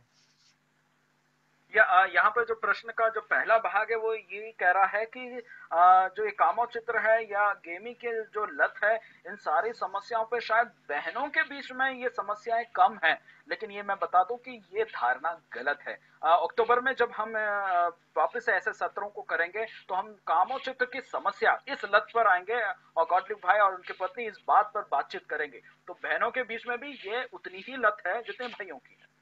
Okay. And in addition, they say they feel that the older sister won't understand or share. Okay, the problem is that there's no accountability. And even if they say accountability, they might share. Sometimes we have the habit, brother. You know what? There is one brother in my church. His name is so and so. He has this problem. Can you pray? Even for prayer, we should not share it. Is my thing. Sometimes we should keep it to ourselves and pray. Sometimes when people come and tell me something, sometimes I don't even share it to my wife. Most of it I share to my wife, but there are some problems that I will tell my wife, I cannot tell you this because that person has told me not to tell you. And we have to keep confidentiality. It's very, very important. यहाँ पर मैं इस बात को कह दूं कि ये बहुत जरूरी है कि हम अगर कोई भाई या बहन इस बात को हमारे से कहता है तो हम प्रार्थना के लिए भी किसी और व्यक्ति को नहीं कहे कि ये देखिए अपने कलीसिया में फलाना व्यक्ति जो है उसका ये नाम है, वो ये समस्या से गुजर रहा है। ऐसा आप प्रार्थना के लिए भी अगर कहते हैं तो ये बहुत ही गलत होगा। आप उसको जवाबदेही, वो व्यक्ति आपको जवाबदेही बना रहा है तो आप उसकी बातों को गुप्त रखें और गुप्त रूप से आप उनकी मदद करते रहें। There is a verse I think in the Timothy, 1 Timothy or 2 Timothy, I can't quite remember it, but it says that the older woman should instruct the younger woman how to live their lives. And I think something that is lacking in our own churches. There's no discipleship. If there's someone older, think older as in even someone who's in the age group of 35 years, you are married and you can train or take care of younger girls in your church. Be open to them. It's a big help to a lot of the teens. इस प्रकार से आप अपनी कलीसिया में भी अगर देखेंगे, जो इस प्रश्न का दूसरा पड़ाव है कि जो परिपक्व स्त्रियां हैं इसको दूसरों के साथ बांटती हैं, तो मैं ये कहना चाहूंगा कि जो परिपक्व स्त्रियां हैं, मेरे ख्याल से पहला तिमोथी या दूसरा तिमोथी में लिखा है, ये वचन है कि जो परिपक्व स्त्री हैं वो जवान स्त्रियों का नेतृत्व करें और उन्हें सही राह पे चलाए। तो हमारी कलीसिया में ये जरूरी है कि ये परिपक्व स्त्रियां अपनी इस भूमिका को पूरी तरीके से अपनाएं और उस पर कार्य करें। It's there in Titus. Sorry, the verse is in Titus. तीतुस की किताब में हम इसे पढ़ सकते हैं। Okay, if you look at chapter 2, let's read from verse 1 to verse 6. तीतुस की किताब उसका दूसरे अध्याय में हम 1 से 6 को पढ़ लेंगे।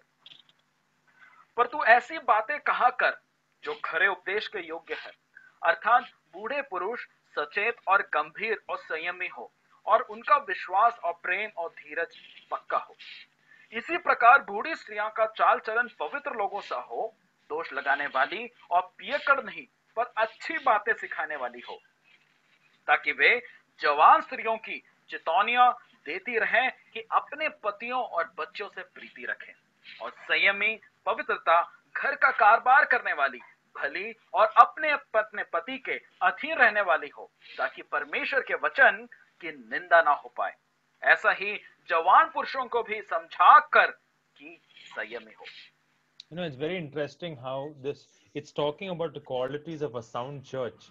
And if this is not happening in our churches today, our church is not sound. I'm to tell you one thing. तो यहाँ पर एक ऐसी खूबियों को रखा जा रहा है जो एक अच्छी कलीसिया में होनी चाहिए, और अगर ये बातें हमारी कलीसिया में नहीं है तो शायद अच्छी कलीसियाओं में से नहीं है। So we need more people available in our churches where people can be open about their life and say, okay, this is my life. Can you help me with it? So हमें आज चाहिए कि लोग इस पे पूरी स्वतंत्रता से बात करें और इस बात पर परामर्श दे सके। ऐसे लोगों को कलीसिया में आज बहुत जरूरी है। Take your young children, go out for some coffee, take them out for food, cook with them, do something other than, many times what we do is when they do something wrong, we'll say, hey, you're doing this wrong, you're doing this wrong. Let's not be like that. Let's be friends with them and ask them, okay, how is your spiritual life? How is your college life? What are you doing about this? Let's be friendly with them and talk to them about daily issues with a non-judgmental attitude. Depend on the Lord, and He will help you to help them to overcome different issues. तो ये जरूरी है कि जब हम किसी अपने भाई या अपने बहन को बहनें आपस में, भाई आपस में एक दूसरे को शायद किसी चाय कॉफी के लिए लेके जाए, एक माहौल को बदलाव करके उनको बाहर लेके जाए। हम हमेशा गलती करते हैं तो उंगली दिखाने के तैयार रहते हैं कि भाई आपने ये बात गलत किया है, तो हम कभी उनके सहारे के लिए क्यों नहीं तैयार रहते? Okay, the one question is कोई भी let's say छुटकारे के बाद क्या, what is the last क्या करें कि दोबारा ये लत ना लगे? So I told you, right, they have to continue to do what they did to get out of it. हमें वही कार्य को करना है जो पहले आपने करा था, जिससे आप इस समस्या से बाहर निकल के आए थे, उस कार्य को करते रहना है। Like for example, you have to be accountable to people still. जैसे आपको जवाबदेही रखना है, किसी व्यक्ति को आप जवाबदेही के लिए निर्धारित कर दें। I know, for example, you took some extreme measures that, okay, I will delete this app or I will not use this app in my life.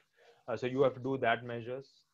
आपको शायद कोई एक कठोर कदम उठाना पड़ेगा कि मैं इस ऐप या इस चीज को अपने फोन से या इस यंत्र को ही मैं निकाल दूंगा।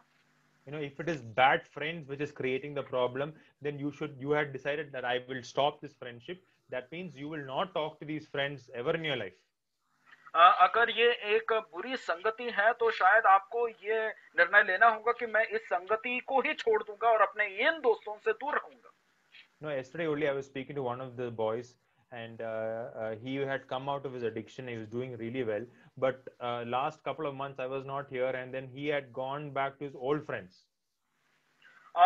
मैं पिछले ही दिन अपने एक व्यक्ति से बात कर रहा था कि वो जो अपने इस समस्या से बाहर निकल आया था, लेकिन मुझे ये बात पता चली जो दुखित करती है कि वो अपने पुराने दोस्तों के संगीत में फिर से लौट गया। He didn't fall back to his addiction, but he went back to his friends. But I told him that was one thing that he decided, that you will not keep in touch with these friends because of how they impacted you. So you need to keep to that. सो भले ही वो उस गलती को दोबारा नहीं करा, लेकिन संगति में तो चला गया है, तो ये जरूरी है कि हम उस परिस्थिति में दोबारा से फिसल ना जाए जहां पर हम ऐसे लत में दोबारा पड़ सकते हैं। So continue to do what you had decided to do for the rest of your life. सो ये जरूरी है कि आप जो कुछ कर रहे थे उन बातों को करते रहें।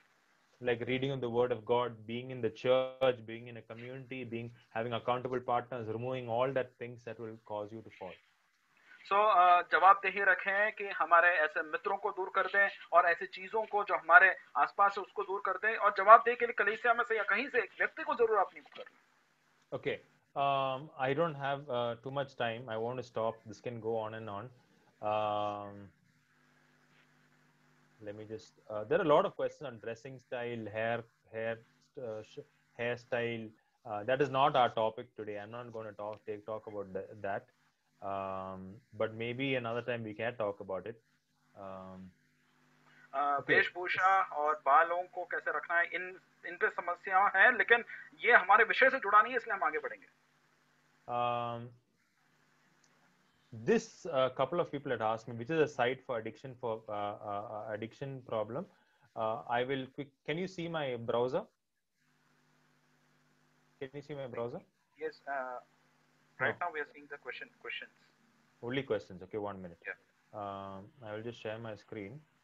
These are the websites you can look at. प्रश्न ये था कि ऐसी कौन सी वेबसाइट है जहां पर हम ऐसे लत के छुटकारे के लिए हम देख सकते हैं। तो भाई गॉडली कोशी उस बात को अपने स्क्रीन पर दिखाने की कोशिश करें, वो वेबसाइट पर लेके जा रहे हैं जहां पर हम उन वेबसाइट को देखकर जान सकते हैं कि हम कैसे इनसे छुटकारा पा सकें।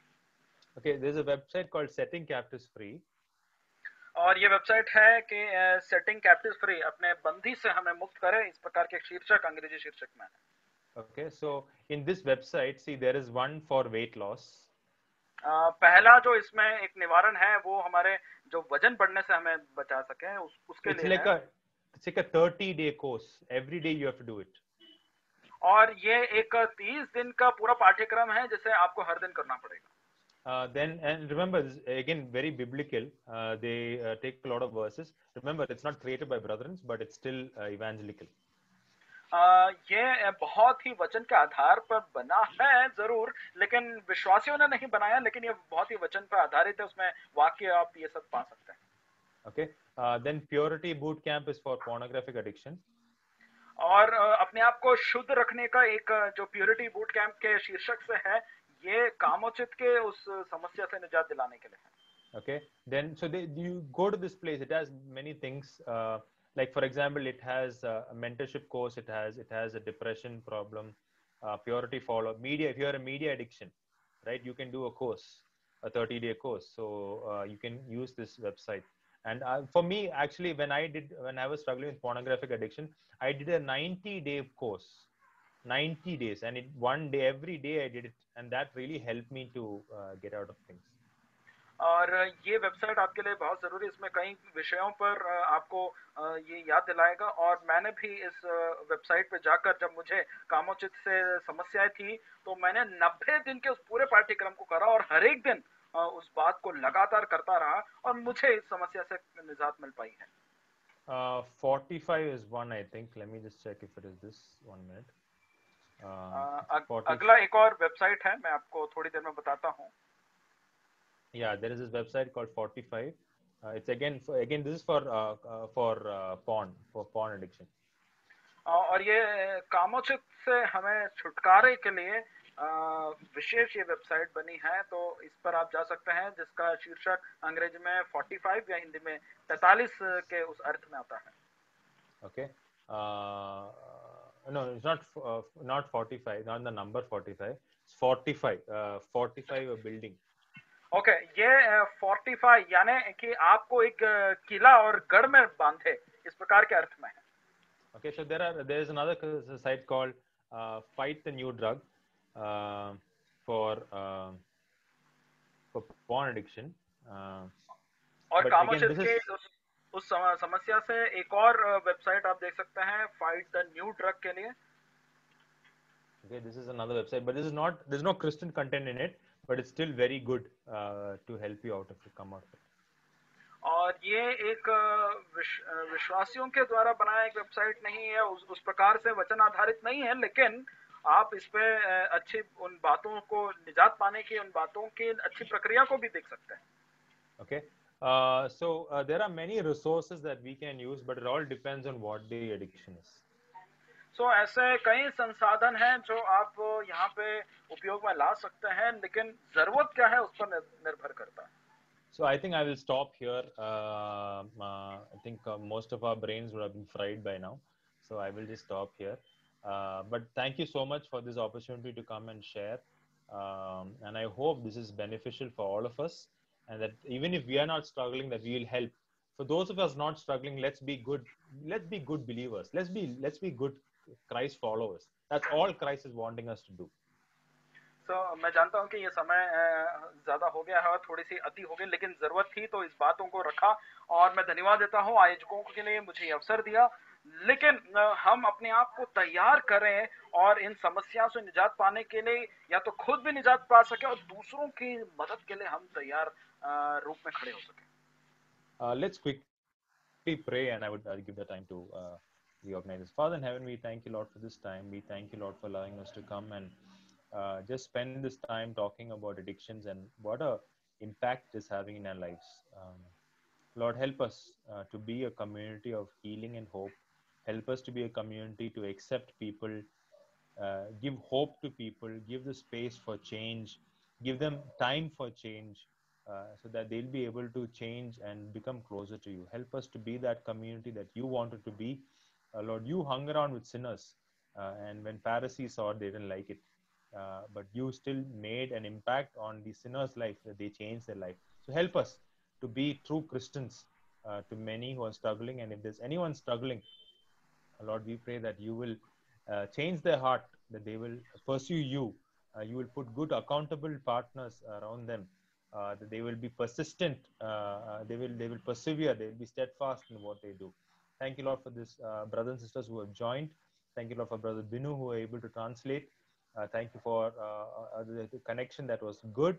And we thank you, Lord, that you did everything in your way, in your time. In Jesus Christ's precious name we pray. Amen. Amen.